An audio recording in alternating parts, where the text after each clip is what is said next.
അങ്ങനെ എനിക്ക് ലൈഫിൽ കുറച്ച് പ്രശ്നങ്ങളുണ്ടായി. അത് കഴിഞ്ഞപ്പോ എനിക്ക് ലൈഫിൽ ഞാൻ ഒന്നും ചെയ്തിട്ടില്ല, ഞാൻ എന്റെ ലൈഫ് വെറുതെ വേസ്റ്റ് ചെയ്തു എന്നുള്ളൊരു ഭയങ്കര നെഗറ്റിവിറ്റി അടിച്ചിരുന്ന് അങ്ങനെ ഇരുന്ന സമയത്ത് എനിക്ക് എന്തെങ്കിലും ചെയ്യണം എന്നൊക്കെ വിചാരിച്ച് വന്ന സമയത്താണ് വീണ്ടും ഡ്രോയിങ് വരച്ചു തുടങ്ങണം എന്നൊക്കെ വിചാരിച്ചിട്ട് അങ്ങനെ ഈ ഇൻസ്റ്റയിലൊക്കെ ഒരുപാട് പേജസ് ഒക്കെ സെർച്ച് ചെയ്ത് വന്നപ്പം ഇൻസ്റ്റയിൽ ആസ് യൂഷ്വൽ നമ്മളൊരു ഇത് സെർച്ച് ചെയ്ത് ആ ടോപ്പിക് റിലേറ്റഡ് ആണല്ലോ പിന്നെ വരുന്നത്. അങ്ങനെ അതിന്റെ കൂട്ടത്തിൽ സാറിന്റെ ഒരു ആഡ് വന്നു. മുന്നേ ബേസിക് ഇല്ലായിരുന്നു. ഈ ബേസിക് പഠിക്കാനായിട്ട് എനിക്ക് അറിയുന്ന 2-3 ആർട്ട് ടീച്ചേഴ്സിനോട് നമ്മുടെ സ്കൂളിൽ ആർട്ട് പഠിക്കുന്ന സാർമാരൊക്കെ ഉണ്ടല്ലോ, അവരോടൊക്കെ ഞാനിങ്ങനെ പറയുന്നു, സാർ കഷ്ടമുണ്ട്, എനിക്ക് ബേസിക് പറഞ്ഞു തരുമോ എന്നൊക്കെ ചോദിച്ചു. മാം ഓൾറെഡി വരയ്ക്കുന്നുണ്ടല്ലോ, പിന്നെ എന്തിനാന്നൊക്കെ ചോദിച്ചിട്ട് ഇങ്ങനെ അവരിങ്ങനെ ഒഴിവാക്കി വിട്ടിട്ടുണ്ട്. അപ്പം അങ്ങനെ ആ ഒരു ബേസിക് കിട്ടാത്തതുകൊണ്ട് എനിക്ക് ഉള്ളിൽ എപ്പോഴും ഒരു വിഷമാണ്. അയ്യോ, എനിക്ക് ബേസിക് അറിയത്തില്ല, അപ്പൊ ഞാൻ ചെയ്യുന്ന തെറ്റാണോ, പുറത്തുനിന്ന് ഒരാൾ കാണുമ്പം ഇത് ഇങ്ങനെയാണോ ചെയ്യുന്നത്, അപ്പൊ ഞാൻ ചെയ്യുന്ന ഡ്രോയിങ് പുറത്ത് കാണുമ്പോൾ എല്ലാവരും ഓ ഈ കൊച്ചു വരയ്ക്കാൻ അറിയാത്തത് കൊണ്ടാണ് ഇത് ഇങ്ങനെ വരച്ച് വെച്ചേക്കുന്നത് എന്നൊക്കെ ഇങ്ങനെ ആലോചിക്കായിരുന്നു. പക്ഷെ സാറിന്റെ ക്ലാസ് ആ ഒരു ഇത് തുടങ്ങിയപ്പോഴാണ് ഓക്കെ, ഓരോന്ന് വരയ്ക്കുന്നതും ഓരോരുത്തരുടെ ആ ഒരു ലേണിംഗ് വെച്ചിട്ടാണ് വരയ്ക്കുന്നത്. എല്ലാരും വരയ്ക്കുന്നതും ശരിയല്ല, എല്ലാരും വരയ്ക്കുന്നതും തെറ്റല്ല. നമ്മളിപ്പോ പഠിച്ചു വരുന്നതനുസരിച്ച് ഓരോ ആർട്ടിസ്റ്റിനും അവരുടേതായ രീതി ഉണ്ടത്, അവരേതാണ് അഡോപ്റ്റ് ചെയ്തത് ചെയ്യുന്നത് അതാണ് ശരിയുള്ളത്. അപ്പം ആ ഒരു ലേണിംഗിൽ വെച്ചിട്ട് അത് അഡോപ്റ്റ് ചെയ്ത് ചെയ്യാൻ തുടങ്ങിയപ്പോഴത്തേനും കുറച്ചും കൂടെ ആ ഒരു ലേണിംഗ് ബേസിസിൽ ഇപ്പൊ ഹാച്ചിങ് ആണെങ്കിലും മുന്നേ കുറച്ചുകൂടി ഡിസ്റ്റൻസ് ഇട്ട് ഹാച്ച് ചെയ്തുകൊണ്ടെങ്കിൽ ഇപ്പൊ കുറച്ചും കൂടെ അന്ന് ചേർത്ത് ഹാച്ച് ചെയ്ത് ആ ഒരു ലെവലിൽ വരുന്നതേ ഉള്ളൂ. പിന്നെ സാറ് പറഞ്ഞ കണക്ക് പല ടൂൾസ് യൂസ് ചെയ്യുന്നത് ഞാൻ കുറച്ചിക്കണം. മുന്നേ ഈ ടൂൾസിനെ കുറിച്ച് അറിഞ്ഞുകൂടാത്തത് കൊണ്ട് ഉള്ളിൽ എപ്പോഴും അയ്യോ ആ ടൂൾ ഇല്ലാത്തത് കൊണ്ടാണ് എനിക്ക് അതിനെ വരയ്ക്കാൻ പറ്റാത്തത്, അല്ലെങ്കിൽ ഈ ടൂൾ ഇല്ലാത്തത് കൊണ്ടാണ്, അങ്ങനെ ഒരു ചിന്തയുണ്ട്. അത് പക്ഷേ സാർ ഫസ്റ്റ് ലെസണിൽ അത് പറയുന്നുണ്ടല്ലോ, HB പെൻസിലും പേപ്പറും മാത്രം മതി, വേറെ ഒന്നും യൂസ് ചെയ്യുന്നത്. അപ്പൊ അങ്ങനെ അതിൽ വരച്ച് അതിന് ഞാൻ ഒരു പോർട്രേറ്റ് ആക്ച്വലി വരച്ചിട്ടുണ്ട്. അത് ഞാൻ HB പെൻസിൽ മാത്രമേ യൂസ് ചെയ്തത്. ആ ഹെയറിന്റെ ഷെയ്ഡിങ്ങിന് മാത്രമാണ് ഞാൻ 3B 4B എന്തോ യൂസ് ചെയ്തത്. അപ്പം അതിന് ഓക്കെ, എനിക്ക് ആ HB പെൻസിൽ വെച്ചിട്ടും പോർട്രേറ്റ് ഒക്കെ വരയ്ക്കാം എന്നുള്ളൊരു കോൺഫിഡൻസും സാറിന്റെ ക്ലാസ്സിൽ ജോയിൻ ചെയ്തതിന് ശേഷമാണ് കറക്റ്റ് ആയിട്ട് വന്നത്. പിന്നെ ഇപ്പൊ ടെക്സ്ചർ, വാല്യൂ, പാറ്റേൺസ്, ലൈൻസ്, ഇതെല്ലാം എലമെന്റ്സ് ഓഫ് ആർട്ട് ഞാൻ ക്ലാസ്സിൽ ചെന്ന് പിള്ളേരുടെ അടുത്ത് പറയും. കഴിഞ്ഞ ദിവസം ഞാൻ വരച്ച ഒരു ഡ്രോയിങ് പിള്ളേർ ഓ മാം ഇങ്ങനെയൊക്കെ വരയ്ക്കുമോ എന്നൊക്കെ പിള്ളേർ ചോദിച്ചു. നിങ്ങൾക്ക് ഇതൊക്കെ വരയ്ക്കാന്നുള്ളതേ ഉള്ളൂ, ഇതൊന്നും വലിയ കാര്യമൊന്നുമല്ല, ബേസിക് ആയിട്ട് നിങ്ങൾ പഠിച്ചിരിക്കുന്ന ലൈൻസ് പഠിക്കും. Ma'am we know to draw lines എന്ന് പറഞ്ഞ പിള്ളേർ വന്നു. അപ്പൊ ഞാൻ നിങ്ങൾ ഇത് വരച്ചു നോക്കണം. ആദ്യം നിങ്ങൾ സ്ട്രെയിറ്റ് ലൈൻ നിങ്ങൾ ഫ്രീ ഹാൻഡ് വരച്ചു നോക്കണം, പിന്നെ ലെഫ്റ്റ് സൈഡിൽ നിങ്ങൾ വരച്ചു നോക്കണം, പിന്നെ ഡയഗണലിൽ വരച്ചു നോക്കണം, ഇപ്പുറത്തെ സൈഡിൽ നിന്ന് വരച്ചു നോക്കണം, പിന്നെ നിങ്ങൾ കർവ്ഡ് ലൈൻസ് വരച്ചു. അപ്പൊ ഞാൻ എന്റെ ഒരു പീരീഡ് ഞാൻ കളഞ്ഞിട്ട് ഞാൻ അതിനു വേണ്ടി ഞാനത് ഡിവോട്ട് ചെയ്തിട്ട് ഞാനത് ചെയ്തു. അയ്യോ മാം ഇത് വരയ്ക്കാൻ പറ്റില്ല. അതാണ് ഞാൻ പറഞ്ഞത്, നിങ്ങളിത് കണ്ടിന്യൂസ് പ്രാക്ടീസ് ചെയ്യണം. അറ്റ്ലീസ്റ്റ് 1 വീക്ക് പ്രാക്ടീസ് ചെയ്തിട്ട് നിങ്ങൾക്ക് എങ്ങനെ ചെയ്യാൻ പറ്റും നിങ്ങൾ എന്റെ അടുത്ത് വന്ന് പറയണം. ഇപ്പൊ സ്കൂൾ അടയ്ക്കുന്നതിന് ഞാൻ കൊടുത്തിട്ടൊക്കെയാണ് വന്നത്. അപ്പൊ ആ അത്രയും ഇപ്പൊ എനിക്കത് പഠിച്ചത് കൊണ്ട് എനിക്കത് പിള്ളേർക്ക് കറക്റ്റ് പറഞ്ഞു കൊടുക്കാൻ പറ്റുന്നു എന്നുള്ളൊരു കോൺഫിഡൻസ് എനിക്കുണ്ട്. ഇതിന്റെ ഇടയ്ക്ക് ഞാൻ വരയ്ക്കും എന്ന് അറിയാവുന്നത് കൊണ്ടിട്ട് സ്കൂളിൽ വീട്ടിൽ വന്നിട്ട് എൻ്റെ അടുത്ത് ചോദിച്ചിട്ടുണ്ടായിരുന്നു, സ്റ്റെഫി ആർട്ട് ക്ലാസ്സസ് എടുക്കാവോ എന്ന് ചോദിച്ചു ക്ലാസ്. അപ്പൊ ഞാൻ പറഞ്ഞു മാം ഞാൻ വരയ്ക്കും, ഞാൻ നോക്കി വരയ്ക്കുന്നതേ ഉള്ളൂ, അല്ലാതെ ഞാൻ ബേസിക്സ് ആയിട്ട് പഠിച്ചിട്ടില്ല. അപ്പൊ ഞാൻ പഠിക്കാത്ത ഒരു കാര്യം ഞാൻ ഒരാൾക്ക് പറഞ്ഞു കൊടുക്കുന്നത് ശരിയല്ല എന്ന് പറഞ്ഞിട്ട് ഞാൻ ഓഫർ ആക്ച്വലി റിജക്ട് ചെയ്തു. അതിനുശേഷമാണ് ഞാൻ ക്ലാസ്സിൽ ജോയിൻ ചെയ്യുന്നത്. അപ്പൊ ഞാൻ ചോദിച്ചു അന്ന് അക്സെപ്റ്റ് ചെയ്യേണ്ടതായിരുന്നു എന്തെങ്കിലും. പിന്നെ അല്ലാതെ ഇപ്പം എന്റെ അടുത്ത് ഇപ്പം കുഞ്ഞു ഗ്രേഡ് 1 കുട്ടികളുണ്ട് ക്ലാസ്സിൽ. അപ്പം അവർക്ക് ഇത് കണക്ക് ഫ്രീ പീരിയഡ്സ് ഒക്കെ കിട്ടുന്ന ടൈമിൽ അവർക്ക് ഡ്രോയിങ്സ് ഇട്ടിട്ട് അവർക്ക് വരച്ചു കൊടുക്കും. അപ്പം ആദ്യത്തെ കുറേ ക്ലാസ്സിൽ ഞാൻ ഇങ്ങനെ ബേസിക് ഷേപ്സ് വരച്ചിട്ട് അവരടുത്ത് കോപ്പി ചെയ്ത് വരയ്ക്കാൻ പറഞ്ഞു. ഇപ്പൊ ഞാൻ ഒരു പടം കൊടുത്തു, ഞാൻ you already know what you have to find the basic shapes, now you tell me the basic shapes and you draw എന്ന് പറഞ്ഞിട്ട് പിള്ളേർക്ക്. അപ്പൊ അവരും അത് ആക്ച്വലി വരയ്ക്കുന്നത്, അതൊക്കെ കാണുമ്പോൾ ഭയങ്കര സന്തോഷമാണ്.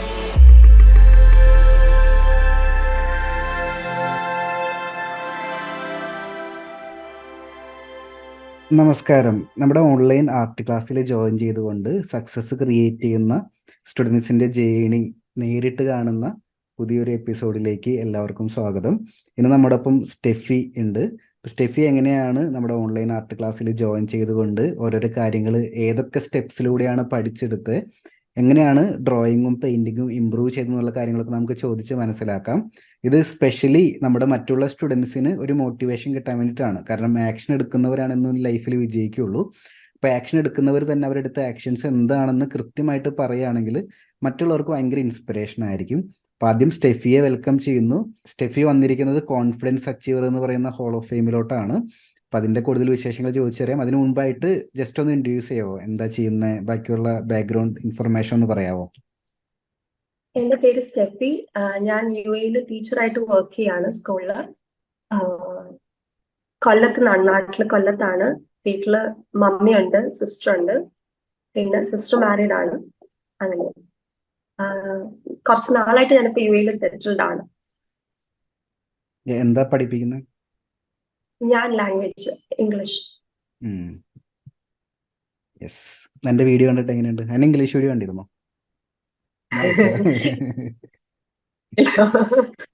പക്ഷെ സാർ മീറ്റിംഗ് പറഞ്ഞ് ഞാൻ ശ്രദ്ധിച്ചു. ആക്ച്വലി എനിക്ക് ആ ഒരു ക്വാളിറ്റി ആക്ച്വലി സാറിനുള്ളത് ഭയങ്കര ഇഷ്ടമാണ്. നമുക്കിപ്പം അറിഞ്ഞൂടാത്ത ഒരു കാര്യം നമ്മൾ അറിഞ്ഞൂടാ എന്ന് പറഞ്ഞിരിക്കുന്നില്ല, നമ്മളത് അത് അറ്റംപ്റ്റ് ചെയ്ത് എനിക്കത് ചെയ്യാൻ പറ്റുമോ എന്ന് ഒരു ട്രൈ ചെയ്യുന്ന ആ ഒരു ഇതില്ലേ, അതെനിക്ക് ഭയങ്കര ഇഷ്ടമാണ് സാർ. കാരണം നമ്മൾ പിള്ളേരില് പ്രതീക്ഷിക്കുന്ന ഒരു ക്വാളിറ്റിയാണ് അത്. എന്ന് വെച്ചാൽ നമ്മൾ കൊടുക്കുമ്പോ പിള്ളേർ അയ്യോ മാം എനിക്കത് അറിയത്തില്ല എന്ന് പറഞ്ഞിരിക്കുന്നതിലും ഇല്ല മാം ഞാൻ ട്രൈ ചെയ്ത് നോക്കാം എന്ന് പറയുന്ന പിള്ളേരോടാണ് നമുക്ക് കുറച്ചും കൂടെ നമ്മൾ അവരെ പഠിപ്പിക്കാനാണ് നമുക്ക് കുറച്ചും കൂടെ ഒരു മോട്ടിവേഷൻ നമുക്ക് കിട്ടുന്നത്. അപ്പൊ അങ്ങനെ ഒരു ക്വാളിറ്റി എനിക്ക് ഭയങ്കര ഇഷ്ടമാണ്. ലാംഗ്വേജ് ഇഷ്ടപ്പെടുന്ന ഒരാള് ആർട്ട് ഇഷ്ടപ്പെടാൻ കാരണം എന്താ? കാരണം ഇത് രണ്ടും രണ്ട് സൈഡാണ് ശരിക്കും. ആർട്ട് എന്ന് പറയുന്നത് ക്രിയേറ്റീവ് സൈഡാണ്, ലാംഗ്വേജ് എന്ന് പറയുന്നത് വേറെ സൈഡാണ്. രണ്ടും ഒരുപോലെ ഇഷ്ടപ്പെടാൻ ആർട്ട് എപ്പോഴാണ് വരച്ചു തുടങ്ങിയ ഇൻഫർമേഷൻ ഒക്കെ ഒന്ന് പറയാമോ? ആർട്ട് ആക്ച്വലി എനിക്ക് കുഞ്ഞിലേ തൊട്ടേ ഭയങ്കര ഇഷ്ടമാണ്. വീട്ടില് ആർട്ട് വരയ്ക്കുന്ന എന്റെ ബ്രദറൊക്കെ വരയ്ക്കുന്ന ഞാൻ കണ്ടിട്ടുണ്ട്. പക്ഷെ അവരെ ഒന്നും അങ്ങനെ പ്രോത്സാഹിപ്പിച്ച് ഞാൻ കണ്ടിട്ടില്ല. അപ്പം നമ്മളുടെയും ആ ഒരു കുഞ്ഞ് ഏജിൽ അങ്ങനെ പ്രോത്സാഹിപ്പിച്ചിട്ടില്ല. ക്ലാസ്സിലൊക്കെ നമുക്ക് ഡ്രോയിങ് ക്ലാസ്, ഞാൻ കഴിഞ്ഞ മീറ്റിംഗിൽ ആക്ച്വലി പറഞ്ഞിട്ടുണ്ടായിരുന്നത്, നമുക്ക് സ്കൂളിൽ ഡ്രോയിങ് പഠിപ്പിക്കുന്നത് നമ്മളുടെ സബ്ജക്ട് ടീച്ചേഴ്സ് ആണ്. അപ്പൊ അവർക്ക് ആർട്ടിനെ കുറിച്ച് ബേസിക് നോളജ് ഇല്ലാതാണ് അവർ ആർട്ട് പഠിപ്പിക്കുന്നത്.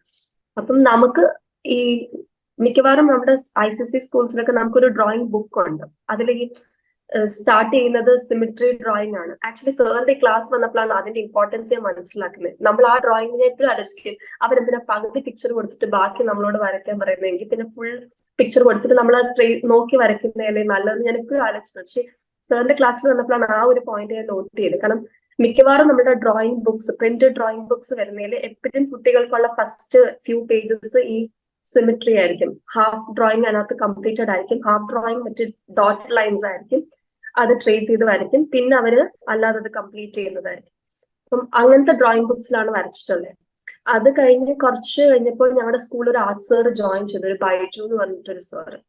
അപ്പം സാർ വന്നപ്പോഴാണ് ആദ്യമേ ആപ്പിൾ വരച്ചിട്ട് അത് കളർ ചെയ്യിച്ച് ഷെയ്ഡ് ചെയ്ത് കളർ ചെയ്യിച്ച് അപ്പൊ നമുക്കൊരു റിയലിസ്റ്റിക് ഡ്രോയിങ് പോലെ, പിന്നെ ഒരു സൺസെറ്റ് സാർ വരച്ചു. ഈ 2 ഡ്രോയിങ് എനിക്ക് നല്ല ഓർമ്മയുണ്ട്. കാരണം അതാണ് നമ്മളുടെ ആർട്ട് എന്നുള്ള ഒരു ക്ലാസ്സിൽ ഫസ്റ്റ് കിട്ടുന്നത്. അങ്ങനെ പിന്നെ അതിനുശേഷം ആർട്ടിന് എക്സ്പോഷേഴ്സ് ഒന്നും കിട്ടിയിട്ടില്ല.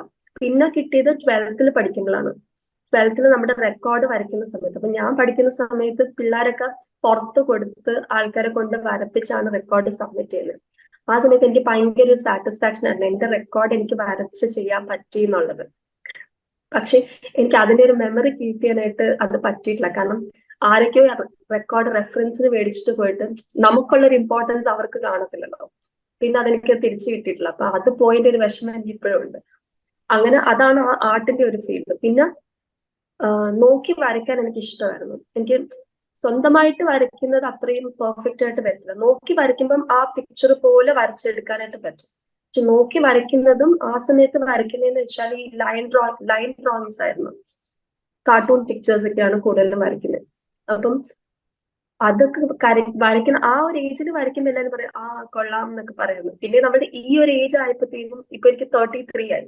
അപ്പം ഈ ഒരു ഏജിൽ നമ്മൾ ആ ലൈൻ ഡ്രോയിങ്സ് വരയ്ക്കുമ്പോൾ ആൾക്കാർ ഓക്കെ എന്നുവെച്ചാൽ അവരിപ്പം ഈ സോഷ്യൽ മീഡിയയിലൊക്കെ കാണുമ്പോൾ എക്സ്പോഷർ കൂടുതലാണല്ലോ. അപ്പൊ അവര് കാണുമ്പം ഇപ്പൊ കുറെയൊക്കെ റിയലിസ്റ്റിക് ആയിട്ട് ആൾക്കാർ വരയ്ക്കുന്നുണ്ട്. അപ്പൊ ഇപ്പോഴും ഈ കുട്ടി ഇതൊക്കെയാണോ വരയ്ക്കുന്നത് എന്നൊക്കെയുള്ളൊരു ആ ഒരു ആറ്റിറ്റ്യൂഡ് അപ്പൊ നമുക്ക് കാണുമ്പോൾ മനസ്സിലാവും. പക്ഷെ എനിക്ക് അതുകൊണ്ട് ഒരു സാറ്റിസ്ഫാക്ഷൻ കിട്ടുന്നതുകൊണ്ടാണ് ഞാൻ എപ്പോഴും വരയ്ക്കുന്നത്. എന്റെ അടുത്ത് നമുക്ക് ഇത് വരച്ചൂടെ, എന്താ ഇത് നോക്കി വരച്ചൂടെ, ഇത് വരച്ചൂടെ എന്നൊക്കെ പലതും ചോദിക്കും. പക്ഷെ എനിക്ക് എത്രത്തോളം വരയ്ക്കാമെന്ന് എനിക്കറിയാം.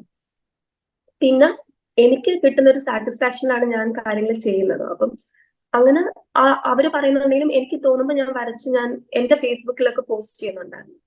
അങ്ങനെ എനിക്ക് ലൈഫിൽ കുറച്ച് പ്രശ്നങ്ങളുണ്ടായിരുന്നു. അത് കഴിഞ്ഞപ്പോ എനിക്ക് ലൈഫിൽ ഞാൻ ഒന്നും ചെയ്തിട്ടില്ല, ഞാൻ എന്റെ ലൈഫ് വെറുതെ വേസ്റ്റ് ചെയ്തു എന്നുള്ളൊരു ഭയങ്കര നെഗറ്റിവിറ്റി അടിച്ചിരുന്ന് അങ്ങനെ ഇരുന്ന സമയത്ത് എനിക്ക് എന്തെങ്കിലും ചെയ്യണം എന്നൊക്കെ വിചാരിച്ച് വന്ന സമയത്താണ് വീണ്ടും ഡ്രോയിങ് വരച്ചു തുടങ്ങണം എന്നൊക്കെ വിചാരിച്ചിട്ട് അങ്ങനെ ഈ ഇൻസ്റ്റയിലൊക്കെ ഒരുപാട് പേജസ് ഒക്കെ സെർച്ച് ചെയ്ത് വന്നപ്പം ഇൻസ്റ്റയിൽ ആസ് യൂഷ്വൽ നമ്മളൊരു ഇത് സെർച്ച് ചെയ്ത് ആ ടോപ്പിക് റിലേറ്റഡ് ആണല്ലോ പിന്നെ വരുന്നത്.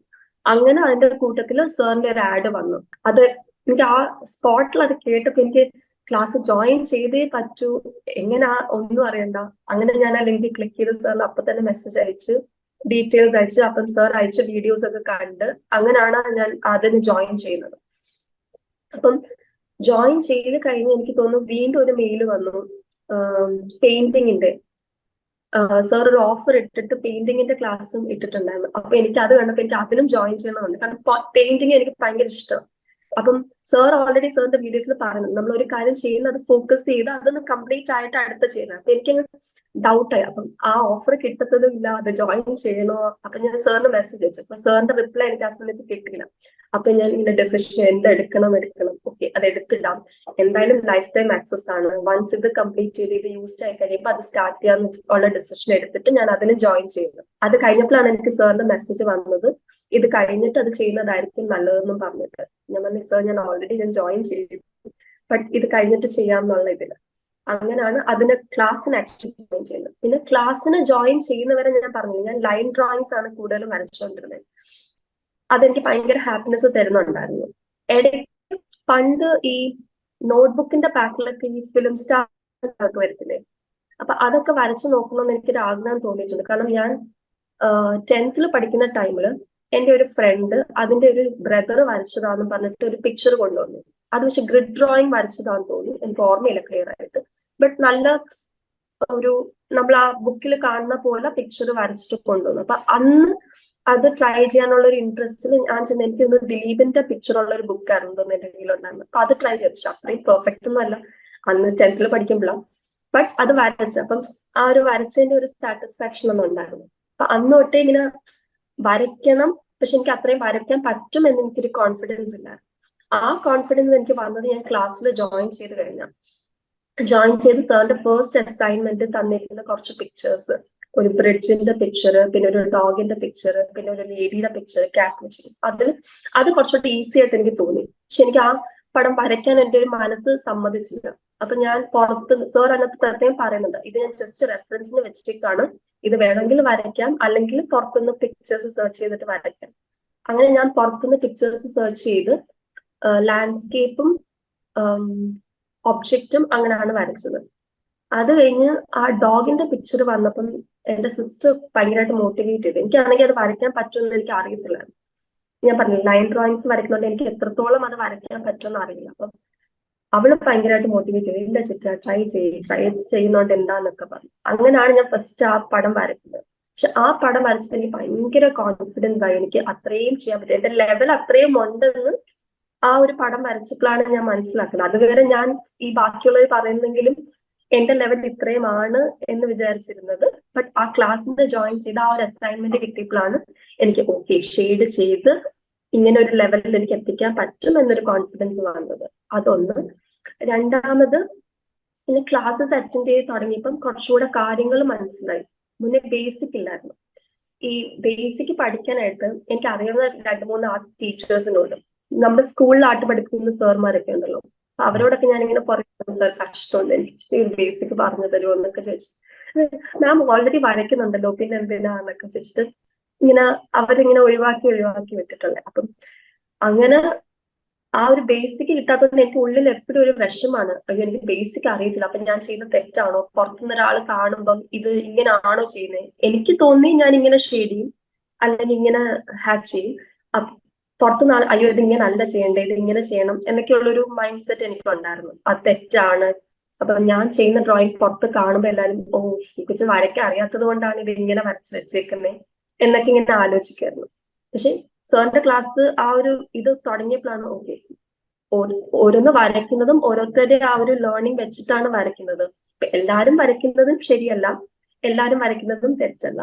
നമ്മളിപ്പോ പഠിച്ചു വരുന്നതനുസരിച്ച് ഓരോ ആർട്ടിസ്റ്റിനും അവരുടേതായ രീതിയുണ്ട്. അത് അവരേതാണ് അഡോപ്റ്റ് ചെയ്തത് ചെയ്യുന്നത് അതാണ് ശരിയെന്നുള്ളത്. അപ്പം ആ ഒരു ലേണിംഗിൽ വെച്ചിട്ട് അത് അഡോപ്റ്റ് ചെയ്ത് ചെയ്യാൻ തുടങ്ങിയപ്പോഴത്തേനും കുറച്ചും കൂടെ ആ ഒരു ലേണിംഗ് ബേസിസിൽ ഇപ്പൊ ഹാച്ചിങ് ആണെങ്കിലും മുന്നേ കുറച്ചൊരു ഡിസ്റ്റൻസ് ഇട്ട് ഹാച്ച് ചെയ്തുകൊണ്ടെങ്കിൽ ഇപ്പൊ കുറച്ചും കൂടെ അന്ന് ചേർത്ത് ഹാച്ച് ചെയ്ത് ആ ഒരു ലെവലിൽ വരുന്നതേ ഉള്ളൂ.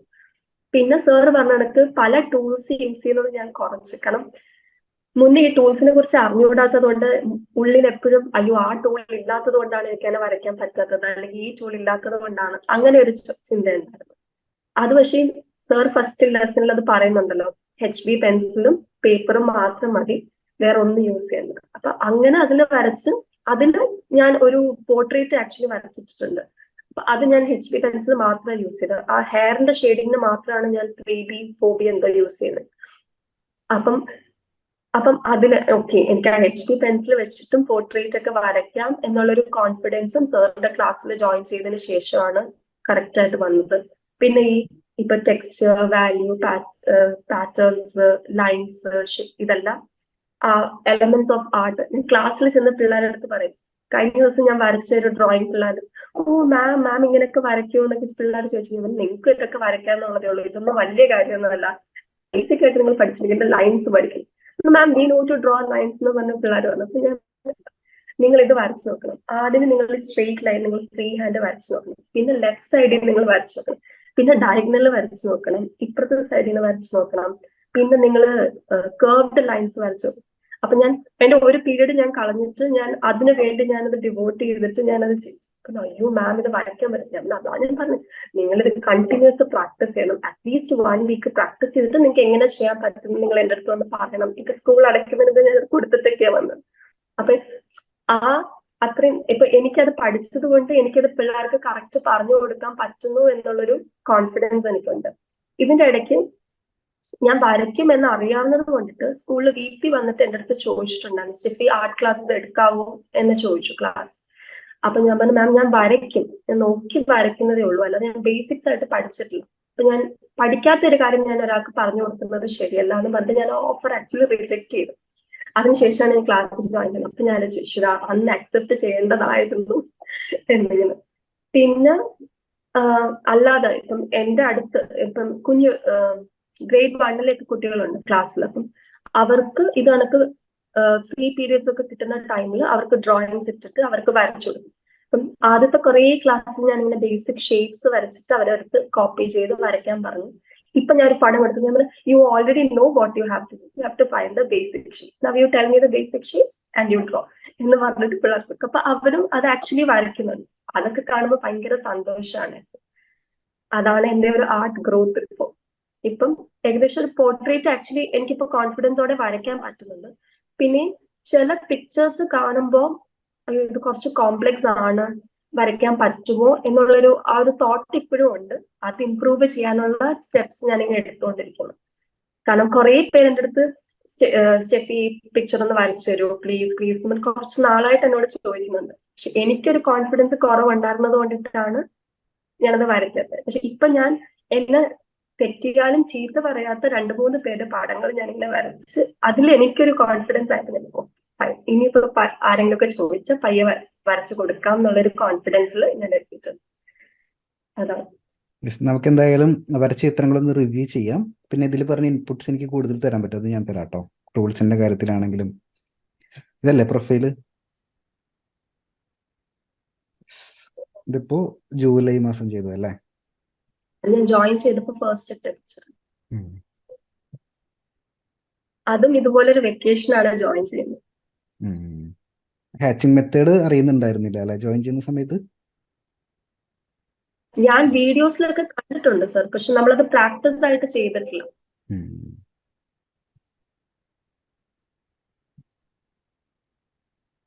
ഈ പിക്ചറാണ് ഞാൻ പറഞ്ഞത്, എനിക്ക് വരയ്ക്കാൻ പറ്റുമെന്ന് വിചാരിച്ചതേ അല്ല ഈ പിക്ചർ. പക്ഷെ ഇത് ഞാൻ ആ ബ്ലെൻഡിങ് ഒക്കെ ചെയ്തിട്ടാണ് അത് വരച്ചത്. എന്ത് ടൂളാ യൂസ് ചെയ്ത് ബ്ലെൻഡ് ചെയ്യാൻ? ബ്ലെൻഡിങ് സ്റ്റംപ് യൂസ് ചെയ്തു.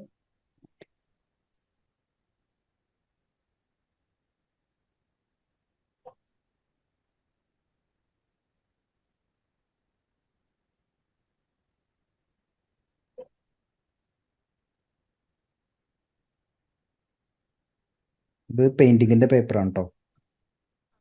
ഇതൊരു റിയൽ പിക്ചർ നോക്കി ഞാൻ വരയ്ക്കാൻ നോക്കിയതാ. ആളുടെ ഫേസ് കട്ട് ആയില്ല.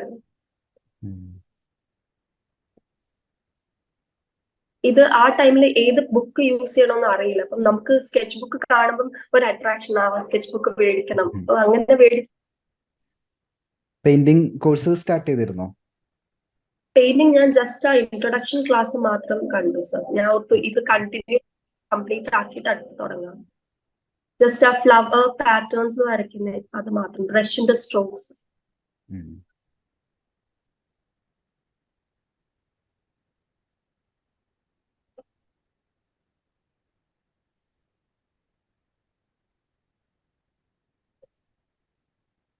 ഇത് വാട്ടർ കളർ ആണോ? യെസ്, ഇത് അന്ന് സാറ് മറ്റേ ക്രിയേറ്റിവിറ്റി ചാലഞ്ച് ചെയ്യാൻ പറഞ്ഞപ്പം പല മീഡിയത്തിൽ ചെയ്തു നോക്കി.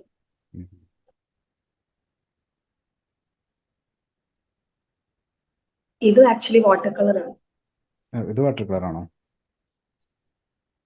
പോസ്റ്റർ കളർ ആണ് ആക്ച്വലി.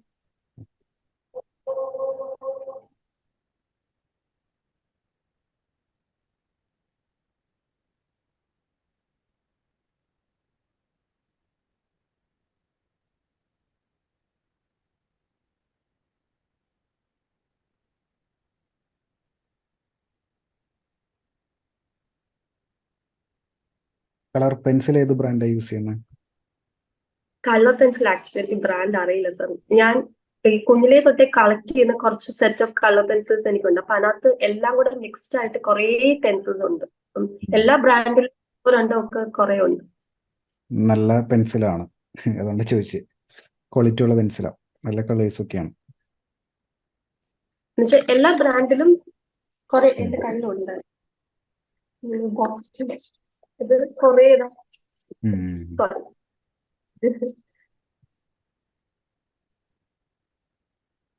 ചിലതൊക്കെ എനിക്ക് തോന്നുന്നു ഡ്രൈ ആയിട്ടുണ്ട്. ഏത് ടോപ്പിക് വരയ്ക്കുമ്പോഴാണ് ബുദ്ധിമുട്ടായിട്ട് തോന്നുന്നത്? ഇപ്പൊ എനിക്ക് തോന്നുന്നു ആ ഫേസ് വരച്ച് കണ്ട പോർട്രേറ്റ് ഞാനത് ഫ്രീ ഹാൻഡ് വരച്ചു നോക്കിയത്. അപ്പൊ എന്റെ ലൈൻസ് അലൈൻമെന്റ് ശരിയായിട്ടില്ല ആക്ച്വലി. പിന്നെ എനിക്ക് അല്ലാതെ വരയ്ക്കുമ്പം ഇപ്പൊ ഒബ്ജക്ട് ഡ്രോയിങ്ങില് ഞാൻ ഒരു പിക്ചർ അതിൽ പോസ്റ്റ് ചെയ്തിട്ടുണ്ട്. ഞാൻ സ്വന്തമായിട്ട് ഞാൻ തിങ്ക് ചെയ്ത് വരച്ച ഒരു ഒബ്ജക്ട് ഡ്രോയിങ്, അത് നോക്കി വരച്ചതല്ല. ഇവിടെ ലാസ്റ്റ് ആണോ? അല്ല, ആ സർ സ്ക്രോൾ ചെയ്ത് വന്നേല് ഒരു ഗ്ലാസ്, ഒരു പീച്ച് ഒക്കെ ഉള്ള ഒരു പിക്ചർ കുറച്ച് താഴെ. കളർ പെൻസിലിന്റെ ആണോ? അതെ.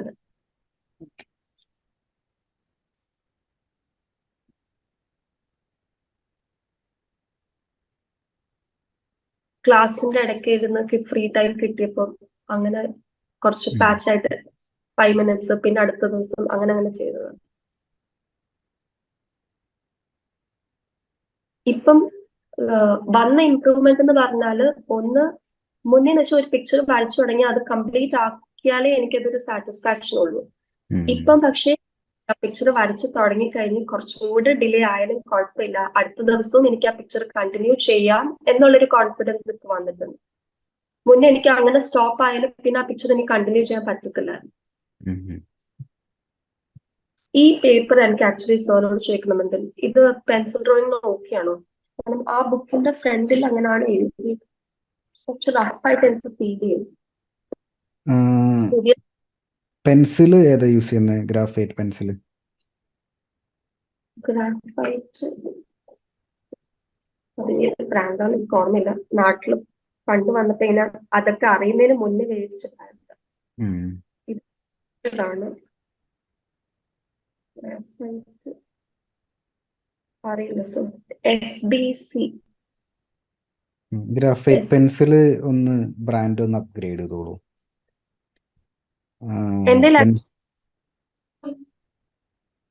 കേട്ടില്ല. പെൻസിൽസ് ഉണ്ട്. ഫേബർ ഇത് കാസ്റ്റലിന്റെ ഇത് ഫേബർ കാസിൽ വെച്ച് വരച്ചാണോ? അല്ല, അത് അല്ല, ഇത് HP പെൻസിലാ സർ. ഉം. ജസ്റ്റ് ആ ഡാർക്ക് മാത്രം കളർ പെൻസിൽ വെച്ച് വരച്ചു, ബാക്കിയൊക്കെ HP. Okay. ഇതൊക്കെ കളർ പെൻസിലാണല്ലേ? എന്നുവെച്ചാൽ HP വെച്ച് ഷെയ്ഡ് ചെയ്തിട്ട് ലാസ്റ്റ് മാത്രം കളർ പെൻസിൽ വെച്ചൊന്ന് ഡാർക്കും ചെയ്തു. കാരണം സ്കൂളിൽ ഞാൻ വേറെ ഒന്നും ടൂൾസ് ഒന്നും കൊണ്ടുപോയിട്ടില്ലായിരുന്നു. ഷെയ്ഡ് ചെയ്യുന്ന സമയത്ത് ഞാനൊരു ഡൗട്ട് ചോദിക്കുകയാണ്. ഷെയ്ഡ് ചെയ്യുന്ന സമയത്ത് പ്രത്യേകിച്ച് പോർട്രേറ്റിൽ കേട്ടോ, പിക്ചർ നടക്കട്ടെ. പെൻസിൽ എങ്ങനെ പിടിക്കുന്നത്? കുത്തിനാണ് പിടിക്കുന്നത്, ഒരുപാട് ചെരിച്ചാണ് പിടിക്കുന്നത്? അത് ഓരോ സൈഡ് ഷെയ്ഡ് ചെയ്യുന്നതനുസരിച്ചിരിക്കും. മിക്കവാറും ഇങ്ങനെ നമ്മൾ നോർമൽ ഗ്രിപ്പിലാണ് പിടിക്കുന്നത്, ട്രൈപോഡ് ഗ്രിപ്പിൽ പിടിച്ചിട്ടാണ് ഷെയ്ഡ് ചെയ്യുന്നത്. ഇതൊന്ന് നോട്ട് ചെയ്ത് വെച്ചോട്ടോ. നമുക്ക് ടൂൾസ് അപ്ഗ്രേഡ് ചെയ്തോളൂ എന്തായാലും. പെൻസിൽസ് ഇപ്പോൾ ഓൾറെഡി ഫേബർ കാസ്റ്റലിന് ഉണ്ടല്ലോ, അതിൽ എല്ലാ ഗ്രേഡും ഉണ്ടോ? അതിൽ H തൊട്ട് B കംപ്ലീറ്റ് സെറ്റ് ഉണ്ട്. പേപ്പർ ഐവറി ഷീറ്റിലോട്ടൊന്ന് മാറ്റി നോക്കിക്കോളൂ. ജസ്റ്റ് ഒന്ന് ട്രൈ ചെയ്ത് നോക്കാം, കുറച്ചും കൂടി ബെറ്റർ റിസൾട്ട് വരും. ഞാനിപ്പോ വരയ്ക്കുന്നത്. പിന്നെ മേടിച്ച പുതിയ സ്കെച്ച് ബുക്കിലാണ് ആ പോർട്രേറ്റ് ഞാൻ വരച്ചു നോക്കിയത്. ഇതെല്ലാം A4 പേപ്പറാണ്.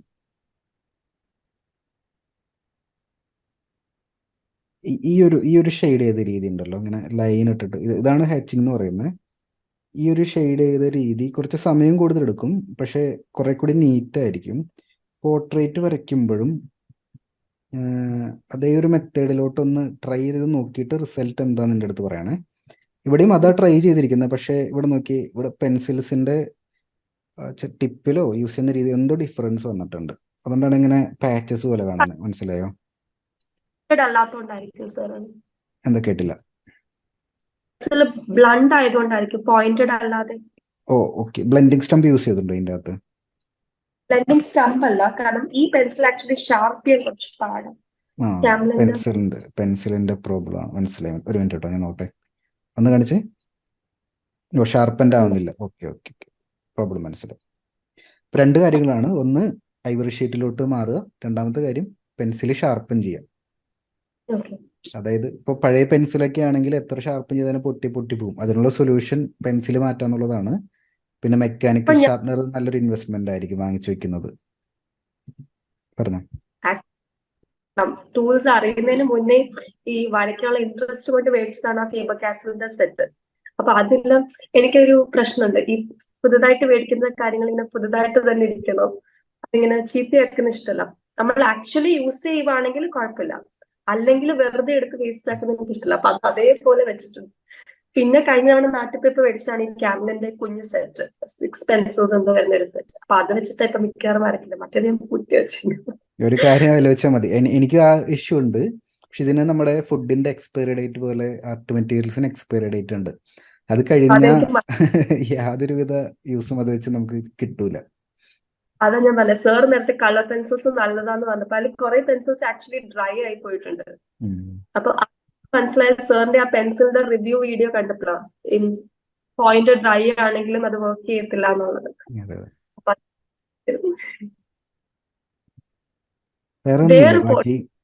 ബാക്കിയെല്ലാം നന്നായിട്ടുണ്ട്. എനിക്ക് തോന്നുന്നു ടൂൾസിന്റെ ആ ഒരു പെൻസിലിന്റെ ഇഷ്യൂ അവിടെ കാണുന്നത്. ചെയ്ത മെത്തേഡും പരിപാടിയും കറക്റ്റാ. പിന്നെ ഗൈഡ് ലൈൻ വരയ്ക്കാറുണ്ടോ? ചിത്രം വരയ്ക്കുന്ന സമയത്ത് ഗൈഡ് ലൈൻ വരച്ചിട്ടാണ് വരയ്ക്കുന്നത്, ഡയറക്റ്റ് ആയിട്ട് വരയ്ക്കുന്നത് ചെയ്യുന്നത്? വരച്ചത് കാരണം ഇതിന് മുന്നത്തെ മറ്റേ ആ പിക്ചർ ശരിയാവാഞ്ഞത് കാരണം അത് ആക്ച്വലി എന്റെ സിസ്റ്ററിന്റെ പിക്ചർ, അവൾ എന്നെ ചീത്ത പറഞ്ഞില്ലേ. അത് ഗൈഡ് ലൈൻ കുറച്ച് കൂടുതൽ യൂസ് ചെയ്യുന്നത് നല്ലതായിരിക്കും. കാരണം ഇപ്പൊ നോക്കിയാൽ മനസ്സിലാവും, ഇവിടെ നിന്ന് ഒരു സെന്ററിൽ ഒരു ലൈൻ വരച്ചു കഴിഞ്ഞാലേ, അതായത് താടിയുടെ അറ്റം ഇവിടെയാണ് എൻഡ് ചെയ്യുന്നത്. അപ്പോൾ ഫേസ് വരയ്ക്കുന്ന, അതായത് ഈ ആളുടെ ഫേസ് സിമെട്രിക്കൽ ആണെങ്കിൽ ഇത് ശരിക്കും ഇവിടെ നിന്ന് ഇങ്ങോട്ടൊരു ലൈനും ഇവിടെ നിന്ന് ഇങ്ങോട്ടും ഇങ്ങനെ പോകണ്ട താടി. മനസ്സിലാവുന്നുണ്ടോ? അപ്പൊ ഗൈഡ് ലൈൻ വരച്ചു കഴിഞ്ഞാൽ ഡിഫറൻസ് മനസ്സിലാവും. അതുപോലെ തന്നെ ഇങ്ങനെ ഒരു ഗൈഡ് ലൈൻ വരച്ചിട്ടുണ്ടെങ്കിൽ ഈ ഗ്യാപ്പൊക്കെ നമുക്ക് അറിയാൻ പറ്റും. ഇത്രത്തോളം ഗ്യാപ്പ് ഉണ്ടായിരിക്കും, അതോ കുറവാണോ, അതൊക്കെ നമുക്ക് മെഷർ ചെയ്യാൻ പറ്റും. അപ്പോൾ ഔട്ട്ലൈൻ ഇടുന്ന സമയത്ത് ഒന്നാമത്തെ കാര്യം, പെൻസിൽ എപ്പോഴും ഷാർപ്പൻഡ് ആക്കി വെക്കുക. ഷാർപ്പൻ ചെയ്യാത്ത പെൻസിലാണെങ്കിൽ പെൻസിൽ മാറ്റി വേറെ പുതിയ പെൻസിൽ എടുക്കുക. ഗൈഡ് ലൈൻ മാക്സിമം യൂസ് ചെയ്യുക. പിന്നെ ഷെയ്ഡ് ചെയ്യുമ്പോൾ ലാസ്റ്റ് വരച്ച ഏറ്റവും ബെസ്റ്റ് ആയിട്ട് എനിക്ക് തോന്നിയ കാര്യം ലാസ്റ്റ് വരച്ചൊരു ചിത്രമാണ്. ഇപ്പോൾ അത് അതിന്റെ റീസൺ ഇമ്പ്രൂവ്മെന്റ് വന്നെന്നാണ്. കാരണം ലാസ്റ്റ് വരയ്ക്കുന്നത് ബെറ്റർ ആയി വരുന്നുണ്ടെങ്കിൽ ഇമ്പ്രൂവ്മെന്റ് ഉണ്ടെന്നാണ് അർത്ഥം. ഇതിലെ മെത്തേഡ് എല്ലാം കറക്റ്റാ, ചെയ്തിരിക്കുന്ന രീതി കറക്റ്റാ, ഡയറക്ഷൻ മനസ്സിലാക്കി ചെയ്യുന്നുണ്ട്. അപ്പൊ ഇതേപോലെ കുറച്ച് കൂടുതൽ ചിത്രങ്ങൾ പ്രാക്ടീസ് ചെയ്തോളൂ. ഇത് സാർ പോർഷൻ ബൈ പോർഷൻ വരയ്ക്കാൻ പറഞ്ഞതുകൊണ്ട് അവിടെ ഫോക്കസ് ചെയ്ത് വരച്ചതുകൊണ്ടാണ് അത്രയും ഇതിൽ ചെയ്യാൻ പറ്റിയത്. ആ മെത്തേഡിൽ കൂടുതൽ പ്രാക്ടീസ് ചെയ്യുന്നത് നല്ലതായിരിക്കും.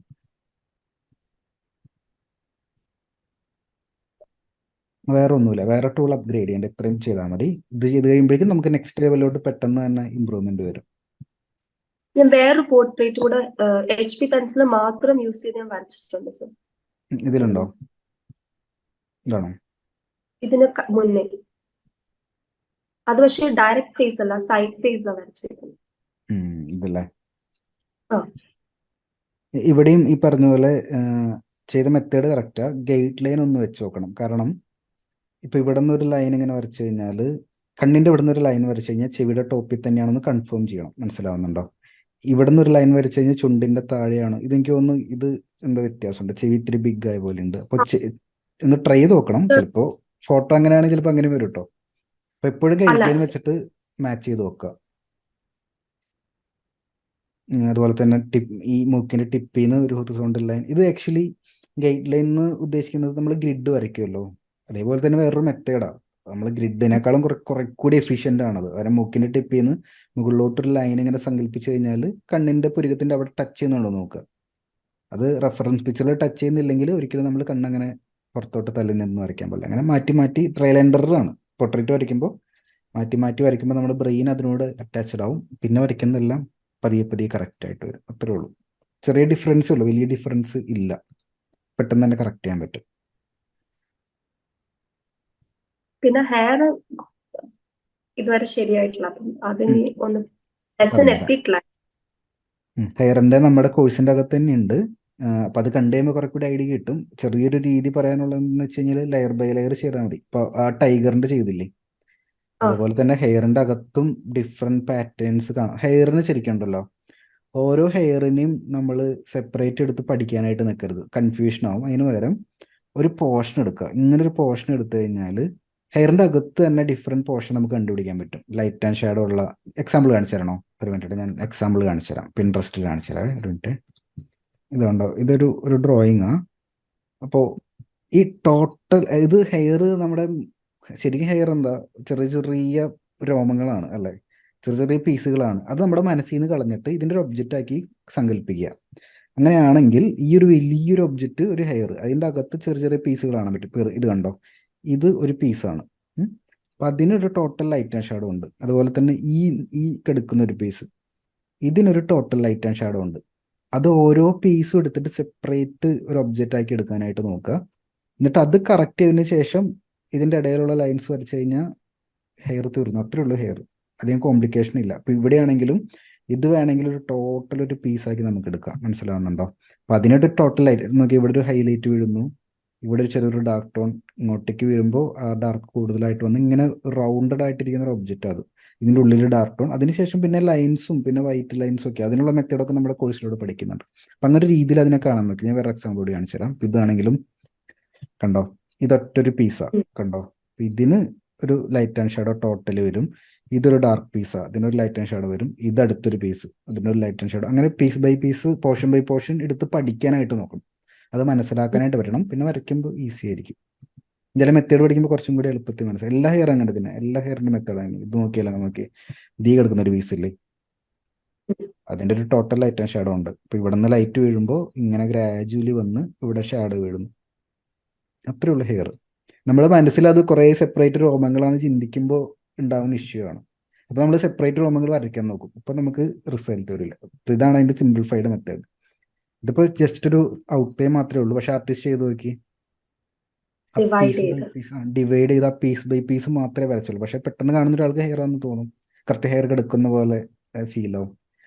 എന്നിട്ട് നോക്കി, ഈ ആർട്ടിസ്റ്റ് ഇനി അടുത്തൊരു ലെയറും കൂടി ഷെയ്ഡ് ചെയ്ത് കഴിഞ്ഞാൽ അവസാനിച്ചു. ഇവിടെ 2-3 ലെയർ ഷെയ്ഡും കൂടി ചെയ്ത് കുറച്ച് ലൈനും കൂടി ഇട്ട് കഴിഞ്ഞാൽ ഹെയർ ആയി. ഇത്രേ ഉള്ളൂ. അപ്പോൾ ഒന്ന് ട്രൈ ചെയ്ത് നോക്കിക്കോളൂ. നമ്മൾ എവിടെയാണ് വീക്ക് ആയിട്ടുള്ളത്, എല്ലാവർക്കും എല്ലാ സബ്ജക്റ്റും ഒരുപോലെ വഴങ്ങണമെന്നില്ല. നമ്മൾ എവിടെയാണ് വീക്ക് ആയിട്ടുള്ളത് അവിടെ കുറച്ചും കൂടി ഫോക്കസ് കൊടുത്ത് പ്രാക്ടീസ് ചെയ്ത് പെട്ടെന്ന് ഇമ്പ്രൂവ് ആവും. അനിമൽ ഡ്രോയിങ് നല്ല രീതിയിൽ ചെയ്യുന്നതാണെന്നുണ്ട്. അപ്പം എൻ്റെ ഒരു അഭിപ്രായത്തിൽ അനിമൽ ഡ്രോയിങ് കുറച്ചും കൂടി കൂടുതൽ ചെയ്യാം. അപ്പോൾ കുറേ കോൺഫിഡൻസ് കിട്ടും. ഡിഫറെൻറ്റ് ടൈഗേഴ്സിനെയും ലയണിനെയും ഒക്കെ ചെയ്യുക, കുറെ കൂടി കോൺഫിഡൻറ്റ് കിട്ടും. അതിനുശേഷം പോർട്രേറ്റിലോട്ട് ഒന്ന് തിരിച്ചു വരികയാണെങ്കിൽ കുറെ കൂടി ബെറ്റർ ആയിട്ട് നമുക്ക് ചെയ്യാൻ പറ്റും. എന്നിട്ട് നമുക്ക് സ്വയം ഷെയ്ഡിങ് ഇമ്പ്രൂവ് ആകുന്നൊരു തോന്നൽ വരുമല്ലോ. എനിക്ക് ലൈറ്റ് ഷേഡ് നോക്കി വരയ്ക്കാൻ പറ്റുന്നുണ്ട് ഒരു തോന്നൽ വരുന്ന സമയത്ത് പെയിന്റിങ് കോഴ്സ് സ്റ്റാർട്ട് ചെയ്തോ. ഒരുപാട് ഗ്യാപ്പ് എടുക്കണ്ട, കാരണം ഓൾറെഡി കളർ പെൻസിലൊക്കെ ചെയ്യുന്നതല്ലേ. ഒരുപാട് ഗ്യാപ്പ് എടുത്തു കഴിഞ്ഞാൽ ചിലപ്പോൾ മിസ്സിങ് വരും. കളർ പെൻസിൽ അല്ലാതെ വരയ്ക്കാനുള്ള ഒരു ഇൻട്രസ്റ്റ് കൊണ്ട് ചെയ്ത് നോക്കുന്നത്. കുഴപ്പമില്ല. പെയിന്റിങ് ഇഷ്ടമുള്ളവരുണ്ടല്ലോ, അത് നിർത്തരുത്, സ്റ്റോപ്പ് എന്നൊരു രീതിയിലോട്ട് വരരുത്. ബ്രേക്ക് എടുക്കാം, പക്ഷെ ഒരു ലോങ് സ്റ്റോപ്പ് എടുത്തു കഴിഞ്ഞാൽ പിന്നെ അത് തിരിച്ച് പിന്നെ ഡ്രോയിങ്ങിലോട്ട് പോയി കഴിഞ്ഞാൽ തിരിച്ച് പിടിക്കാൻ ഭയങ്കര ഒരു സ്റ്റക്ക് വരും നമുക്ക് പെയിന്റിങ് ചെയ്യാനായിട്ട്. അത് എനിക്ക് ഇടയ്ക്കിടയ്ക്ക് വരാറുണ്ട്. അതുകൊണ്ട് പറഞ്ഞത് പെയിന്റിങ്ങിന്റെ മെറ്റീരിയൽ ആക്ച്വലി സാറ് യുഎയില് പുറത്തുള്ളവരൊക്കെ കണക്ട് ചെയ്യാൻ വേണ്ടിയിട്ട് സാർ ഒരു പോസ്റ്റ് ഇട്ടിട്ടുണ്ടായിരുന്നു. നോക്കാനായിട്ട് ട്രൈ ചെയ്ത് സ്കൂളിലെ ഡ്രോയിങ് ബുക്കിലാണ് ചെയ്തത്. പക്ഷെ ആ പേപ്പർ ആക്ച്വലി വെള്ളം അബ്സോർബ് ചെയ്തിട്ട് അങ്ങ് ഭയങ്കര സോക്കായിപ്പോയി. അപ്പം ഞാൻ ആലോചിച്ചു, ഈശ്വര പേപ്പർ കറക്റ്റ് അല്ലേ, പേപ്പർ സെറ്റ് ആയിട്ട് വേണം അടുത്ത പെയിന്റിങ് ചെയ്ത് നോക്കാൻ. അങ്ങനെ ഞാൻ സർട്ടിഫിക്കറ്റ് പേപ്പറിൽ വരച്ചതാണ് ആ ബേർഡിന്റെ പിക്ചർ. ഇപ്പം ഒരു ബുക്ക് വെച്ചിട്ടുണ്ട് ഞാൻ, അത് എത്രത്തോളം വർക്കിംഗ് ആണെന്ന് അറിയില്ല, ചെയ്ത് നോക്കി. പെയിന്റിങ് ചെയ്യുമ്പോൾ പ്രത്യേകിച്ച് വാട്ടർ കളർ ചെയ്യുമ്പോൾ ടൂൾസ്, ഡ്രോയിങ്ങിന്റെ തിയറി അല്ല പെയിന്റിങ്ങിലോട്ട് വരുന്ന സമയത്ത്. ഡ്രോയിങ്ങിൽ ഞാൻ പറഞ്ഞു ടൂൾസ് സ്റ്റാർട്ടിങ്ങിൽ ഇമ്പോർട്ടൻസ് അല്ലാന്ന്, പക്ഷേ പെയിന്റിങ്ങിലോട്ട് വരുന്ന സമയത്ത് നല്ല റിസൾട്ട് കിട്ടണമെങ്കിൽ സ്റ്റാർട്ടിങ്ങിലെ ടൂൾ ഇമ്പോർട്ടൻ്റാണ്. കാരണം ഇപ്പോൾ നമ്മൾ നല്ല പേപ്പർ യൂസ് ചെയ്യാതെ നല്ല പെയിന്റ് യൂസ് ചെയ്യാതെ ബേസിക്സ് പഠിക്കാൻ നിന്ന് കഴിഞ്ഞാൽ ഭയങ്കര പ്രശ്നങ്ങൾ വരും. നമുക്ക് എങ്ങനെ തിരുത്തണം എന്ന് അറിയാൻ പറ്റില്ല. എപ്പോഴും പെയിന്റിങ്ങിൽ സ്റ്റാർട്ടിങ്, പ്രത്യേകിച്ച് വാട്ടർ കളറിൽ ഒരു ബെറ്റർ ക്വാളിറ്റി പേപ്പർ യൂസ് ചെയ്യുക. വാട്ടർ കളർ പേപ്പർ തന്നെ വാങ്ങുക. 300 GSM ആണ് റെക്കമെൻഡ് ചെയ്യുന്നത്. പിന്നെ പെയിന്റ് ആണെങ്കിലും ആർട്ടിസ്റ്റ് ഗ്രേഡ് വാങ്ങുന്നത് നല്ലതായിരിക്കും. ഓൾറെഡി കോഴ്സിൻ്റെ അകത്ത് ഇത് പറയുന്നുണ്ട്. അപ്പോൾ ഓരോന്നും ഓരോ രീതിയാണല്ലോ, അപ്പം അതേ രീതി ചെയ്യുന്നതാണ് ഏറ്റവും ബെറ്റർ. യെസ്. വേറെ എന്തൊക്കെയാണ് ഫ്യൂച്ചർ പ്ലാൻ? അടുത്തൊരു 12 മാസം, അടുത്തൊരു 1 year ഗോള് ചോദിച്ചു കഴിഞ്ഞാൽ ആർട്ടിൽ കേട്ടോ, എന്തൊക്കെയാണ് നമുക്ക് സെറ്റ് ചെയ്യാൻ പറ്റുക? ആർട്ടില് എനിക്ക് ഞാനിപ്പോ പറഞ്ഞില്ലേ സാർ, ഇപ്പം പോർട്രേറ്റ് വരയ്ക്കുന്ന എൻ്റെ അടുത്ത് കുറച്ച് പേര് റിക്വസ്റ്റ് ചെയ്തിട്ടുണ്ട്, സ്റ്റെഫി ആ പിക്ചർ ഒന്ന് വരച്ചു തരുമോ എന്ന് ചോദിച്ചിട്ട്. അപ്പം അങ്ങനത്തെ കുറച്ച് പിക്ചേഴ്സ് എനിക്ക് വരച്ച് അവർക്കൊരു സർപ്രൈസ് ആയിട്ട് കൊടുക്കണം. ഞാൻ ഇപ്പൊ ചോദിക്കുമ്പോഴെല്ലാം അയ്യോ ഞാൻ അത്ര ആയിട്ടില്ല, ഞാൻ വരച്ചു തരാം എന്നൊക്കെ ഉള്ളൊരു എക്സ്ക്യൂസിൽ ഇപ്പൊ വീണ്ടും നിൽക്കാം. മുന്നേ പറയുന്നത് അയ്യോ എനിക്ക് അറിയത്തില്ല, പ്ലീസ് എനിക്ക് വരയ്ക്കാൻ അറിയത്തില്ല എന്ന് വിചാരിച്ചിട്ട് എക്സ്ക്യൂസ് കൊടുക്കുന്നത്. അപ്പം എൻ്റെ അടുത്ത് മുന്നേ തൊട്ട് ചോദിച്ചു വെച്ചിരിക്കുന്ന കുറച്ച് പേരുണ്ട്. അപ്പൊ അതിൽ കുറച്ച് പിക്ചേഴ്സ് എന്റെ മനസ്സിലുണ്ട്. അവർക്ക് വരച്ചു കൊടുക്കണം എന്നുള്ളൊരു ഗോൾ എനിക്കിപ്പോ മനസ്സിലുണ്ട്. അത് ചെയ്യണം. പിന്നെ ഈ കമ്മീഷൻ പോലെ സ്റ്റാർട്ട് ചെയ്യണമെന്ന് എനിക്കുണ്ട്. ഇപ്പൊ ഞാനൊരു ഇൻസ്റ്റഗ്രാം പേജ് സ്റ്റാർട്ട് ചെയ്തായിരുന്നു. ഞാൻ പറഞ്ഞില്ലേ സാറിന്റെ അടുത്ത് ഈ ഒന്നും ചെയ്യുന്നില്ല എന്ന് തോന്നിയപ്പോ ഞാൻ വിചാരിച്ചു ഓക്കെ ഒരു പേജ് സ്റ്റാർട്ട് ചെയ്ത് കഴിഞ്ഞാൽ ഓക്കെ പേജ് സ്റ്റാർട്ട് ചെയ്ത് ആ പേജിൽ എന്തെങ്കിലും ചെയ്യണം, അല്ലെങ്കിൽ പിന്നെ എന്തിനാ സ്റ്റാർട്ട് ചെയ്തെന്നുള്ളൊരു ഉൾവിളി എനിക്ക് ഉണ്ടാവും.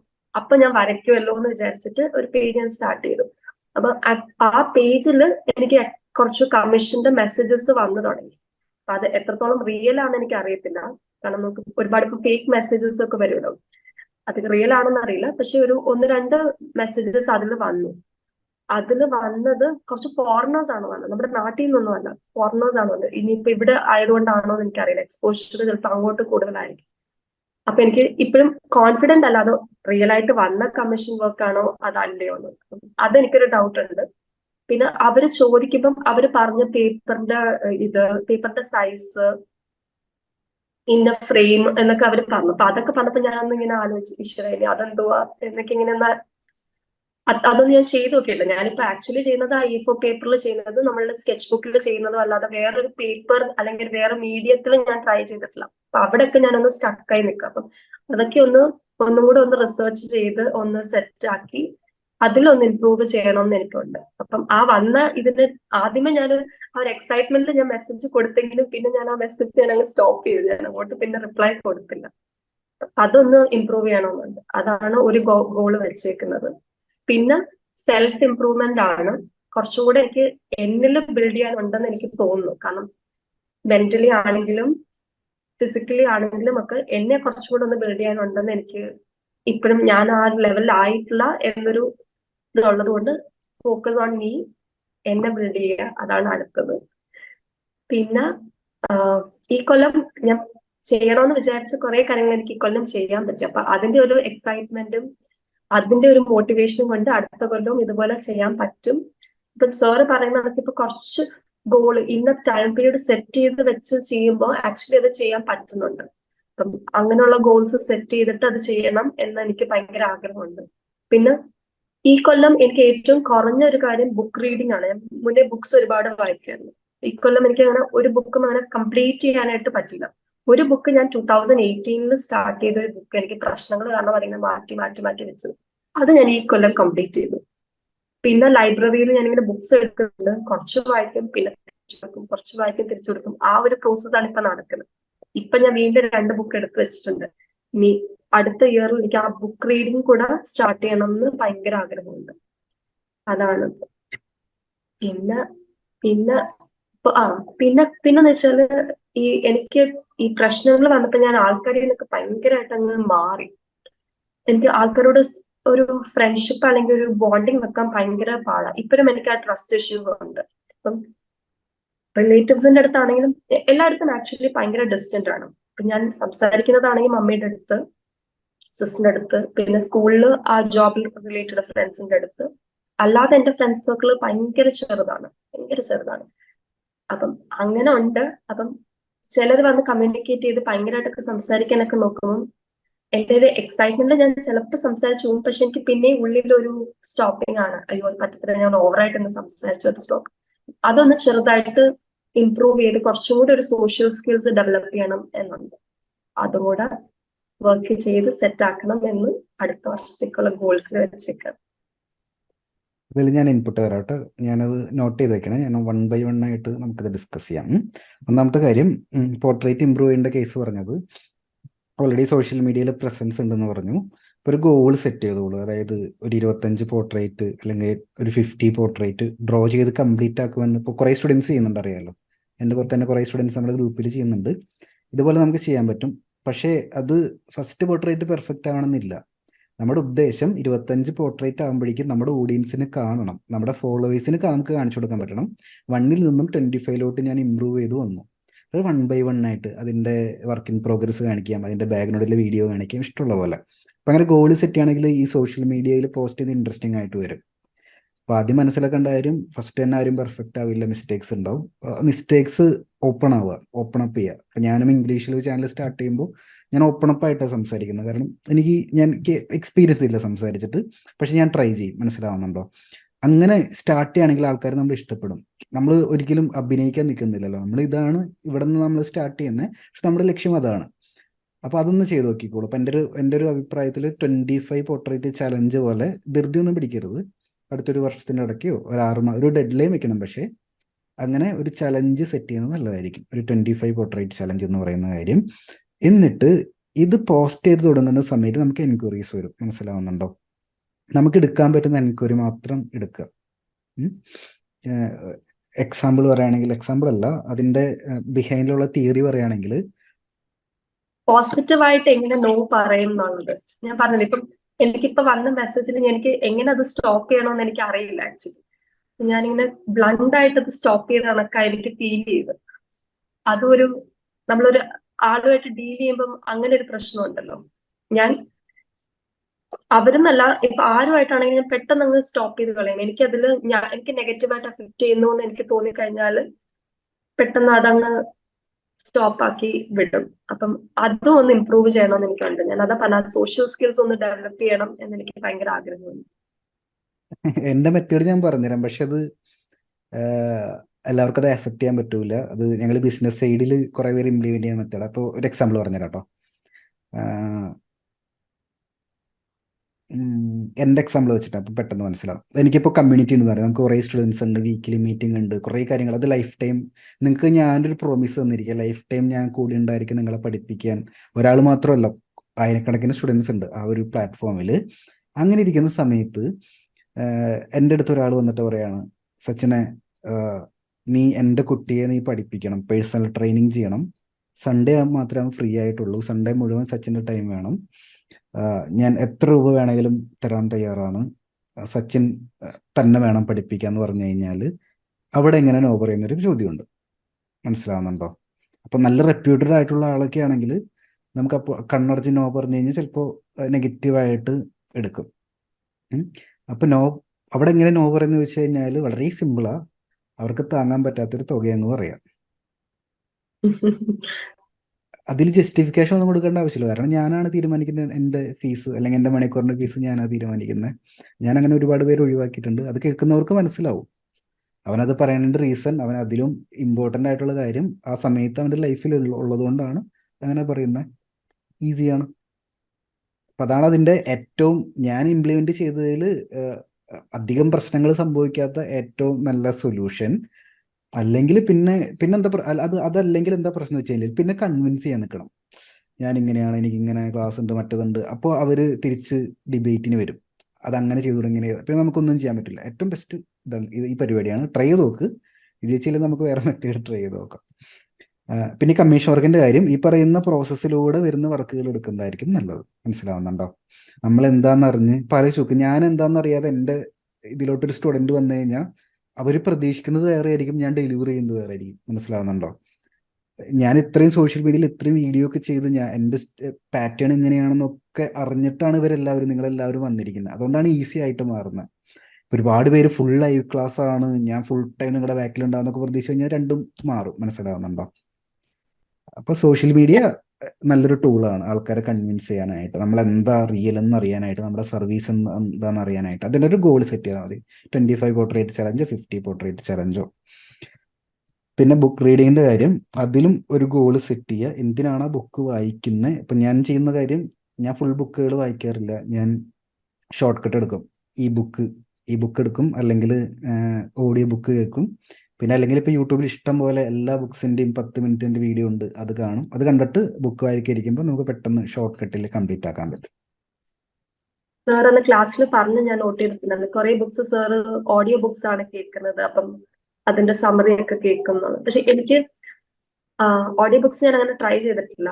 എനിക്ക് എപ്പോഴും ബുക്ക് വായിക്കുമ്പോൾ എനിക്ക് ഫോണിൽ ഞാൻ ആക്ച്വലി കുറെ ആപ്സ് ഡൗൺലോഡ് ചെയ്തിട്ടുണ്ട് ബുക്ക് വായിക്കാൻ. പക്ഷെ അതും ആക്ച്വലി വർക്കിംഗ് അല്ല. കാരണം എനിക്ക് ആ ഒരു ബുക്കിന്റെ പ്രസൻസ് ഫീൽ ചെയ്യുമ്പോഴേ എനിക്ക് ആ ഒരു സാറ്റിസ്ഫാക്ഷൻ കിട്ടും. അപ്പൊ അതാണ് എന്തോ ആയാലും ഇനി വായിച്ചു തുടങ്ങണമെന്ന് വിചാരിക്കുന്നത്. പക്ഷെ സാറിന്റെ പോഡ്കാസ്റ്റ്, അയ്യോ അത് പറയണം കേട്ടോ സാർ. ഭയങ്കര മോട്ടിവേഷൻ ആണ്, ഭയങ്കര ഇൻസ്പയറിംഗ് ആണ് സാറിന്റെ പോഡ്കാസ്റ്റ്. ഈവൻ സാറിന്റെ ക്ലാസ് ആണെങ്കിൽ പോലും ഇപ്പൊ യൂട്യൂബിൽ ഞാൻ പറഞ്ഞില്ലേ, സാറിന്റെ യൂട്യൂബ് ക്ലാസ്സസ് ഞാൻ കണ്ടത് ക്ലാസ്സിന് ജോയിൻ ചെയ്തതിന് ശേഷമാണ്. അതിന് മുന്നേ ഞാൻ കണ്ടിട്ടില്ല. ഭയങ്കര നമുക്ക് കേട്ടിരുന്ന് ഓക്കെ ഒരു ക്ലാസ് അറ്റൻഡ് ചെയ്യണം എന്ന് നമുക്ക് തോന്നും.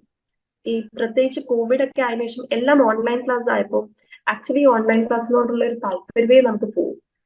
പക്ഷേ സാറിന്റെ ക്ലാസ് അങ്ങനെയല്ല. നമുക്ക് ആ ഒരു 1 hour ക്ലാസ് ആണെങ്കിലും 2 hours ക്ലാസ് ആണെങ്കിലും നമുക്ക് കണ്ടിന്യൂസ് ആ ക്ലാസ് കംപ്ലീറ്റ് ചെയ്യാനുള്ള ഒരു മൈൻഡ്, ആ പിടിച്ചെടുത്താനുള്ള ഒരു കഴിവ് സാറിനുണ്ട്. അത് അപ്രീഷിയേറ്റ് ചെയ്യണം കേട്ടോ സാർ. Thank you. കാരണം ആ എന്നും ഉണ്ടാവട്ടെ എന്ന് ഞാൻ പ്രാർത്ഥിക്കുന്നു. Thank you. നമുക്ക് മൂന്നാമത്തെ പോയിന്റ് ഒന്ന് ഡിസ്കസ് ചെയ്യാം. Self improvement. അപ്പോൾ സോഷ്യൽ സ്കിൽസ് ഡെവലപ്പ് ചെയ്യണമെന്ന് പറഞ്ഞു. ഞാനൊരു ചോദ്യം ചോദിച്ചോട്ടെ? ആ തോട്ട് എങ്ങനെ വന്നേ? സെൽഫ് ഇംപ്രൂവ്മെന്റ് വരുത്തണം എന്നുള്ള തോട്ട് എവിടെ നിന്ന് വന്നേ? ഹിന്റ് മാത്രം അതായത് ഫുള്ളായിട്ട് ഓപ്പൺ ആയിട്ട് പറയണമെന്നില്ല. തോട്ട് എങ്ങനെ സ്റ്റാർട്ട് ചെയ്തേ? ഞാൻ പറഞ്ഞില്ലേ സാർ, ഞാൻ കംപ്ലീറ്റ്ലി എല്ലാരെയും ക്ലോസ് ആയി. എന്നുവെച്ചാൽ ഞാൻ ഇപ്പൊ ഒറ്റയ്ക്കാണ് സ്റ്റേ ചെയ്യുന്നത്. അപ്പം എന്റെ ആ റൂമില് ഞാൻ ഒറ്റയ്ക്കാണ്. സ്കൂളിൽ നിന്ന് വന്നു കഴിഞ്ഞാൽ ആ റൂം അടച്ചു കഴിഞ്ഞാൽ ഞാൻ പിന്നെ ആ റൂമിൽ ഞാൻ ഒറ്റയ്ക്കാണ്. അപ്പം അങ്ങനെ കുറച്ച് നാള് ഞാൻ റൂമിൽ ആദ്യമൊക്കെ എനിക്ക് അതായിരുന്നു ഭയങ്കര പീസ്ഫുൾ. കാരണം എനിക്ക് പുറത്തുള്ള ആരുടെയും ഒരു കാര്യം അറിയണ്ട, ആരും എന്റെ ഒരു കാര്യം അറിയുന്നില്ല, ഒന്നും അറിയുന്നില്ല. അങ്ങനെ ആയിരുന്നപ്പോ എനിക്ക് ഭയങ്കര ഹാപ്പിനെസ് ആയിരുന്നു. അതിൽ ഞാൻ കുറച്ച് നാൾ ഭയങ്കരമായിട്ട് എൻജോയ് ചെയ്തു പോയി. പക്ഷെ കുറച്ച് നാൾ കഴിഞ്ഞപ്പോ എനിക്ക് അത് എന്നെ ഡിപ്രഷൻ അടിക്കുന്നുണ്ടോ എന്ന് എനിക്ക് തന്നെ ഒരു ഫീലിംഗ് വന്നു തുടങ്ങി. കാരണം എനിക്ക് ആ ഡിപ്രസ്ഡ് സ്റ്റേറ്റ് ഓൾറെഡി അറിയാവുന്നത് കൊണ്ട് എനിക്ക് അങ്ങോട്ട് പോകാനേ എനിക്ക് താല്പര്യമില്ല. എനിക്ക് തന്നെ തോട്ട് വന്നു തുടങ്ങിയപ്പോ എനിക്ക് വേണ്ടി ഞാനൊന്നും ചെയ്യുന്നില്ല, ഞാനൊന്നും ഇതായി പോകുന്നു എന്നൊക്കെയുള്ള ഒരു തോന്നൽ വന്നപ്പോഴാണ് ഞാൻ പറഞ്ഞില്ലേ പിന്നെയും ഞാൻ വരച്ചു തുടങ്ങണം, ബുക്സ് വായിക്കണം. ഡാൻസ് ക്ലാസ്സിന് ഞാൻ ഇതിന് ജോയിൻ ചെയ്തിട്ടുണ്ടായിരുന്നു. പിന്നെ ഡ്രൈവിങ്ങിന് പോയി ചേർന്നു. ഞാൻ ഇവിടെ ലൈസൻസ് എടുത്തു. ഇപ്പോ ആക്ച്വലി എനിക്ക് 10 കൊല്ലം മുന്നേ നാട്ടിലെടുത്ത ഞാൻ എന്നിട്ട് പേടിച്ചിട്ട് മടിച്ചാണ് ഇവിടെ എടുക്കാൻ. ഈ ഒരു തോട്ട് പ്രോസസ്സ് വന്നതിന് ശേഷമാണ് ഇപ്പൊ പോയി ലൈസൻസ് എടുത്തു, ഡാൻസിന് ജോയിൻ ചെയ്തു, ആർട്ടിന് ജോയിൻ ചെയ്തു, അങ്ങനെയൊക്കെ ചെയ്തു. ബട്ട് സ്റ്റിൽ ഞാൻ പിന്നെയും എന്നിലേക്ക് മാത്രം ഒതുങ്ങി പോകുന്നു എന്നുള്ളൊരു ആ ഒരു ആൻസൈറ്റി, എനിക്കിപ്പോഴും ആ ആൻസൈറ്റി ഇഷ്യൂസ് ഉണ്ട്. അപ്പം ആ ഒരു ആൻസൈറ്റി ആണ് തോന്നുന്നു എനിക്ക് ആ ഒരു തോട്ട് വന്നത്. അതിന്റെ കുറച്ചുകൂടെ അത് എന്നെ അതിന്റെ ഡീറ്റെയിൽസ് ഞാൻ തരാം കേട്ടോ. ഞാൻ സെയിം സിറ്റുവേഷനിലൂടെ ഞാനും പോയിട്ടുണ്ട്. അവിടെ മനസ്സിലാക്കേണ്ട കാര്യം, ലൈഫിൽ എന്ത് സിറ്റുവേഷൻ വന്നാലും എല്ലാത്തിനും ഒരു പോസിറ്റീവ് സൈഡും ഒരു നെഗറ്റീവ് സൈഡും ഉണ്ടാവും. ഇപ്പൊ എക്സാമ്പിൾ, ഒരാൾ പറയാണ് എൻ്റെ കയ്യിൽ പൈസ ഇല്ല, ഫുഡ് കഴിക്കാൻ പൈസ ഇല്ല എന്നായിരിക്കും. അതിന് ശരിക്കും ഒരു പോസിറ്റീവ് സൈഡും ഒരു നെഗറ്റീവ് സൈഡും ഉണ്ട്. ഒരാൾ പറയാം എൻ്റെ കയ്യിൽ 100 കോടി ആസ്തി ഉണ്ടെന്ന് പറയുകയാണെങ്കിൽ അതിനും ഒരു പോസിറ്റീവ് സൈഡും ഉണ്ട്, ഒരു നെഗറ്റീവ് സൈഡും ഉണ്ട്. ഈ പറയുന്ന പോലെ നമുക്ക് ഫ്രണ്ട്സ് കുറവാണെങ്കിൽ, ഞാനും ആ സിറ്റുവേഷനിൽ ഇപ്പോഴും അങ്ങനെയൊക്കെ തന്നെയാണ്, എന്നിരുന്നാൽ കൂടി ആരുമായിട്ട് കണക്ഷൻ ഇല്ല എന്ന് പറയുന്ന സിറ്റുവേഷൻ ആണെങ്കിൽ അതിന് നെഗറ്റീവ് സൈഡും ഉണ്ട്, അതിന് പോസിറ്റീവ് സൈഡും ഉണ്ട്. ഏതൊരു സിറ്റുവേഷൻ ലൈഫിൽ ഉണ്ടായാലും എല്ലാത്തിനും അത് രണ്ടും ഉണ്ടായിരിക്കും. പക്ഷെ നമ്മുടെയൊക്കെ പ്രശ്നം, നമ്മുടെ ബ്രെയിൻ ഇഷ്ടമാണ് നെഗറ്റിവിറ്റീസ് കൂടുതൽ കാണാനായിട്ട്. അങ്ങനെയാണെങ്കിലാണ് അതിനെ കൂടുതൽ ചിന്തിക്കാനും അതിനെക്കുറിച്ച് ഡീപ്പായിട്ട് ഇറങ്ങാനും കുറേ ഇമോഷൻസ്, ഹോർമോൺസ് കൂടുതൽ ജനറേറ്റ് ചെയ്യാനും പറ്റുള്ളൂ. അപ്പം എപ്പോഴും അതിനൊരു ഒരു ഒരു അതിങ്ങനെ നോക്കിക്കൊണ്ടിരിക്കുക, എവിടെയാണ് പ്രശ്നങ്ങളുള്ളത്. പ്രത്യേകിച്ച് ആർട്ട് ചെയ്യുന്നവർ ശ്രദ്ധിച്ചാൽ മനസ്സിലാവും. ആർട്ട് ചെയ്യുന്നവർ കൂടുതലും ഇമോഷൻസ്, ആർട്ട്, കവിത എഴുതുക, കഥ എഴുതുക, ഇമോഷൻസിലോട്ട് ഡെപ്തിൽ ഇറങ്ങാനാണ് എല്ലാവർക്കും താല്പര്യം. അതിൽ ഏറ്റവും ബെസ്റ്റായിട്ട് ഇറങ്ങാൻ പറ്റുന്ന ഇമോഷൻ ഈ പറയുന്ന ഡിപ്രഷൻ എന്ന് പറയുന്ന ഇമോഷനും ഇഷ്ടം, സ്നേഹം എന്ന് പറയുന്ന ഇമോഷനും കാര്യങ്ങളൊക്കെയാണ്. അപ്പം അതിലോട്ട് ഇൻഡെപ്തിൽ ഇങ്ങനെ ഇറങ്ങിക്കൊണ്ടേയിരിക്കും. ചോദ്യം ഇതാണ്, അത് നമ്മുടെ ലൈഫിനെ നെഗറ്റീവായിട്ട് ബാധിക്കുന്നുണ്ടെങ്കിൽ അത് നമുക്ക് മാറ്റാൻ പറ്റണം. അതിനുള്ള സൊല്യൂഷൻ നമ്മുടെ ഫോക്കസ് മാറ്റുക എന്നുള്ളതാണ്. ഒരു ചെറിയൊരു എക്സാമ്പിളോട് ഞാനത് പറഞ്ഞുതരാം. ഞാൻ കുറേ മെൻറ്റർഷിപ്പ് എടുക്കുന്നുണ്ട്. ബിസിനസ് ആണെങ്കിലും സെയിൽസ് ആണെങ്കിലും മാർക്കറ്റിംഗ് ആണെങ്കിലും ഡിഫറെൻറ്റ് മെൻറ്റേഴ്സ് എനിക്കുണ്ട്. അപ്പോൾ അതിൽ എല്ലാത്തിനും കോമണായി ഞാൻ പഠിച്ചൊരു കാര്യം, ഫസ്റ്റ് ഒരു മെൻറ്റർഷിപ്പ് സ്റ്റാർട്ട് ചെയ്തതിന് എല്ലാവരും നമ്മളെ പഠിപ്പിക്കുന്നത് നമ്മുടെ സർക്കിൾ എങ്ങനെ മെയിൻറ്റെയിൻ ചെയ്യണം എന്നുള്ളത്. നമുക്ക് എത്രത്തോളം സുഹൃത്തുക്കളുണ്ടോ അതിൻ്റെ ക്വാളിറ്റി ഡെവലപ്പ് ചെയ്യാനാണ് അവർ ആദ്യം പഠിപ്പിക്കുന്നത്. അപ്പോൾ ആ ക്ലാസ്സുകളിലൊക്കെ ഏറ്റവും കൂടുതൽ സ്ട്രഗിൾ ചെയ്യുന്നവർ ഒരുപാട് ഫ്രണ്ട്സ് ഉള്ളവരാ. മനസ്സിലാവുന്നുണ്ടോ? ഇതിൻ്റെ തിയറി വളരെ സിമ്പിളാണ്. നമുക്കൊരു 5 ഫ്രണ്ട്സ് ഉണ്ടെങ്കിൽ ഈ 5 പേരുടെ ക്യാരക്ടറിൻ്റെ, 5 പേരുടെ സ്വത്തിൻ്റെ, സമ്പാദ്യത്തിൻ്റെ എല്ലാത്തിൻ്റെ ആവറേജ് ആയിരിക്കും നമ്മൾ. 5 പേരുടെ സാലറി കാൽക്കുലേറ്റ് ഡിവൈഡ് ബൈ 5 ചെയ്ത് കഴിഞ്ഞാൽ അതായിരിക്കും നമ്മുടെ ഇൻകം. 5 പേരുടെ സ്വഭാവം നോക്കി ഡിവൈഡ് ബൈ 5 ചെയ്യുന്നത് അതിൻ്റെ ആവറേജ് ആയിരിക്കും നമ്മുടെ സർക്കിളിനെ അപേക്ഷിച്ചിരിക്കും. അതൊരു തിയറി ആട്ടോ, എല്ലാ തവണയും കറക്റ്റ് ആവണമെന്നില്ല, പക്ഷേ തിയറി ഇങ്ങനെ പറയുന്നത്. അപ്പോൾ ഇത് പറയുന്നത് ഈ പറയുന്നത് നമുക്ക് ചുറ്റുമുള്ള വ്യക്തികളെ നമുക്ക് മാനേജ് ചെയ്യാൻ പറ്റിക്കഴിഞ്ഞാൽ, ആരൊക്കെ നമ്മുടെ ലൈഫിലോട്ട് വരും, ആരൊക്കെ വരുന്നില്ല എന്ന് കൺട്രോൾ ചെയ്യാൻ പറ്റിക്കഴിഞ്ഞാൽ നമ്മുടെ ലൈഫ് പ്യൂർ ആവും. ഇതായിരുന്നു കഴിഞ്ഞ ഒരു 5-8 വർഷമായിട്ട് ഞാൻ എൻ്റെ ലൈഫിൽ ചെയ്തുകൊണ്ടിരുന്നത്. അത് ചെയ്യാനായിട്ട് എന്നെ ഈസി ആക്കിയ കാര്യം സ്റ്റെഫി കടന്നുപോയ സെയിം സിറ്റുവേഷനിലൂടെ ഞാൻ പോയതുകൊണ്ടാണ്. ആലോചിച്ചു നോക്കി, എനിക്ക് ഒരുപാട് ഫ്രണ്ട്സ് ഉണ്ടെങ്കിൽ എനിക്കിപ്പോഴും ഈ ഓൺലൈൻ ക്ലാസ്സും പരിപാടിയൊന്നും ചെയ്യാൻ പറ്റില്ല. ആൾക്കാർ വിളിക്കും, സൺഡേ ആണ്, ഒരുപാട് പരിപാടികളുണ്ട്. ഇതൊക്കെ എങ്ങനെയൊക്കെയോ ഞാൻ മാനേജ് ചെയ്ത് ഇതിന്നൊക്കെ ഒഴിവാക്കി ആ പോസിറ്റീവ് സൈഡിലോട്ട് മാറ്റി. സ്റ്റെഫി ഇപ്പോൾ റൂമിൽ ഇരുന്ന് ചിത്രം വരയ്ക്കുകയാണെങ്കിൽ ശല്യപ്പെടുത്താനായിട്ട് ഒരാളില്ല. വെറുതെ പുറത്ത് പോയി 2 ബിയർ അടിക്കുക എന്ന് പറയാനായിട്ട് ആരുമില്ല. അപ്പം അതൊക്കെ നമ്മുടെ ലൈഫിനെ ക്വാളിറ്റി മുന്നോട്ട് കൊണ്ടുപോകുന്ന കാര്യങ്ങളാണ്. അപ്പോൾ ഒരു പേപ്പർ എടുക്കുക, ലിസ്റ്റ് ചെയ്യുക. ഇപ്പോൾ ഇത് സ്റ്റെഫിയോട് മാത്രമല്ല കേട്ടോ, വീഡിയോ കാണുന്ന ഒരുപാട് സ്റ്റുഡൻസ് ഉണ്ട്, പിന്നെ വീഡിയോ കാണുന്ന ഒരുപാട് എൻ്റെ ഫോളോവേഴ്സ് ഉണ്ട്. അവർക്ക് കൂടി കേൾക്കാൻ വേണ്ടിയിട്ട് പറയുന്നത്, എന്ത് നെഗറ്റീവ് സിറ്റുവേഷൻ ഉണ്ടായാലും ഒരു പേപ്പർ എടുക്കുക, എഴുതുക, ഹെഡിങ് എഴുതുക. ആ നെഗറ്റീവ് സിറ്റുവേഷൻ എന്താണെന്ന് ഹെഡിങ് എഴുതുക.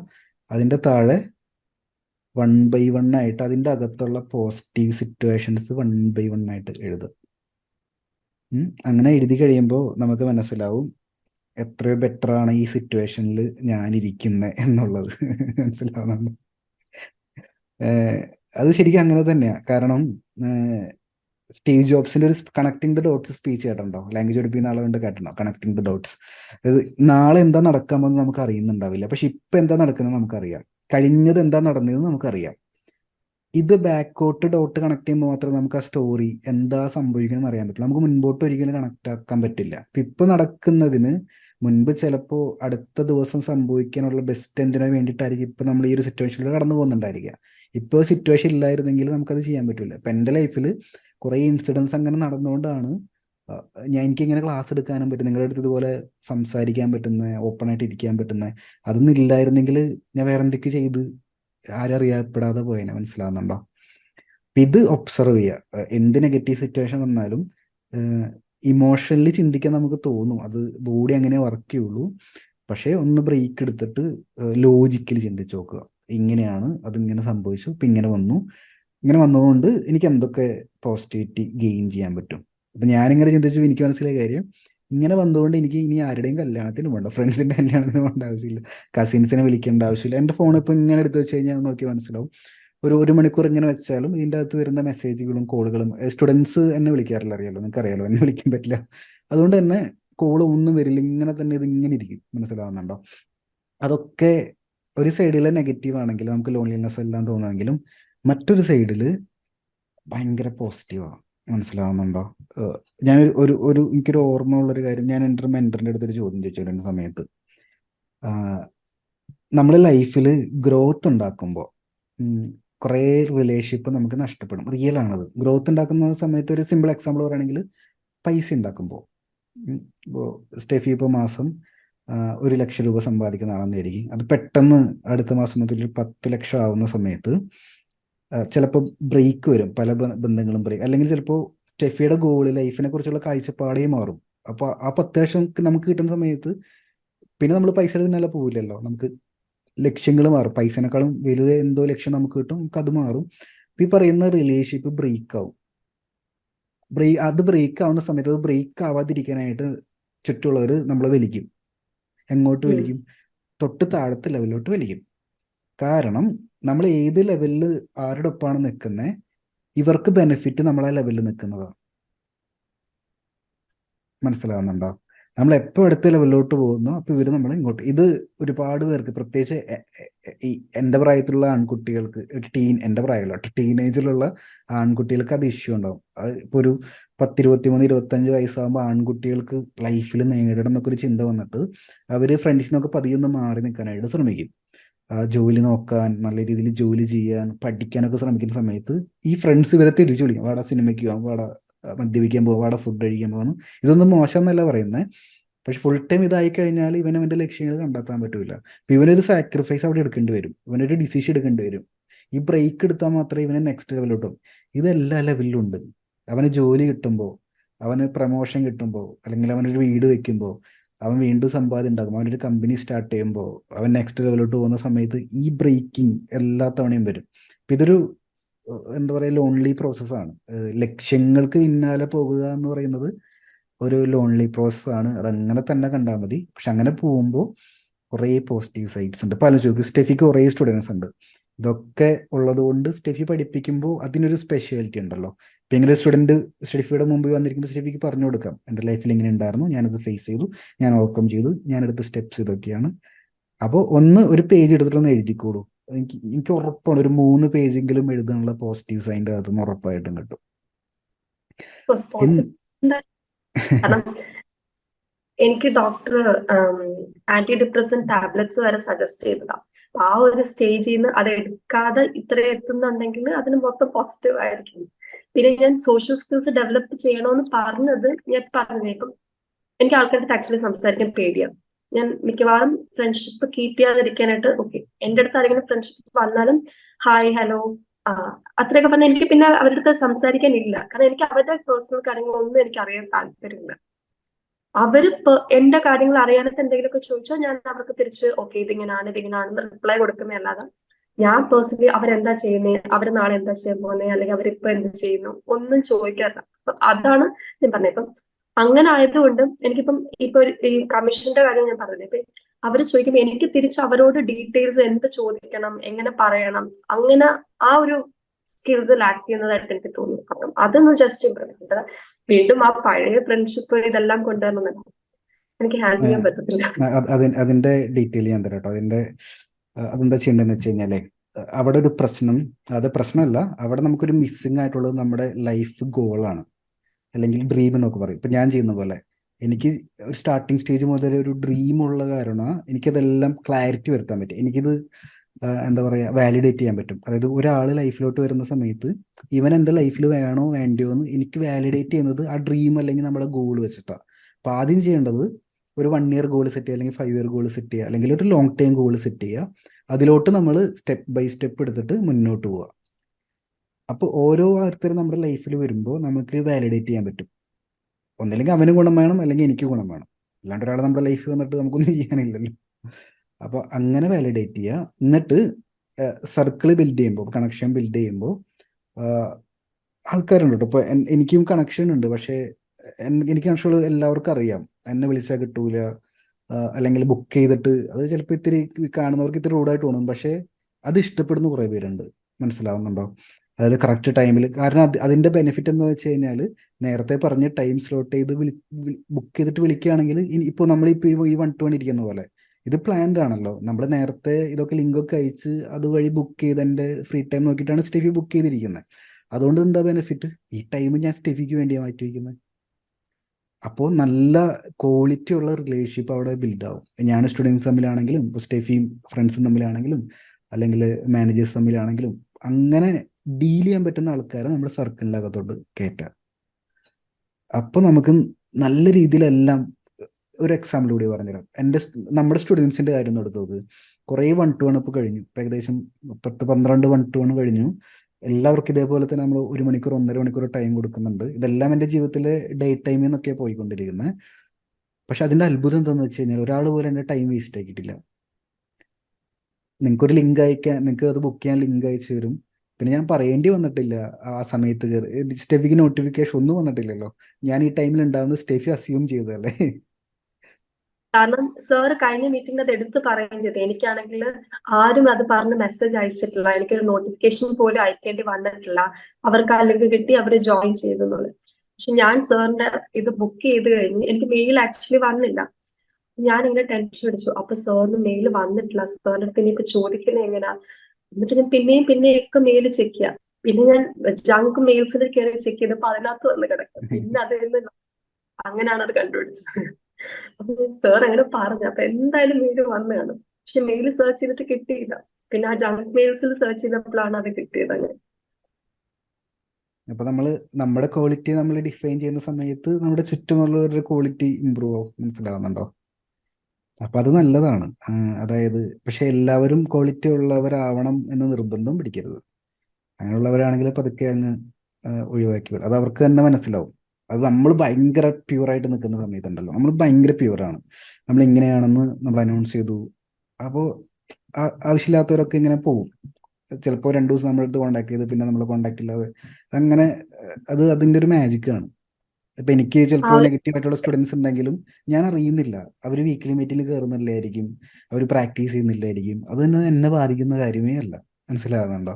അവർ നെഗറ്റീവായിട്ട് എൻ്റെ നേരെ വരില്ല. കാരണം നമ്മൾ കൃത്യമായിട്ടെല്ലാം ചെയ്യുന്നുണ്ട്. വേറെ ഒന്നും ചെയ്യാൻ പറ്റൂല. അതാണ്. അതിൽ വേറെ എന്തെങ്കിലും ഡിസ്കസ് ചെയ്യാനുണ്ടോ ഈ ഒരു കാര്യത്തിൽ? ഒരുവിധം ക്ലാരിറ്റി വന്നില്ലേ? വന്നു സർ.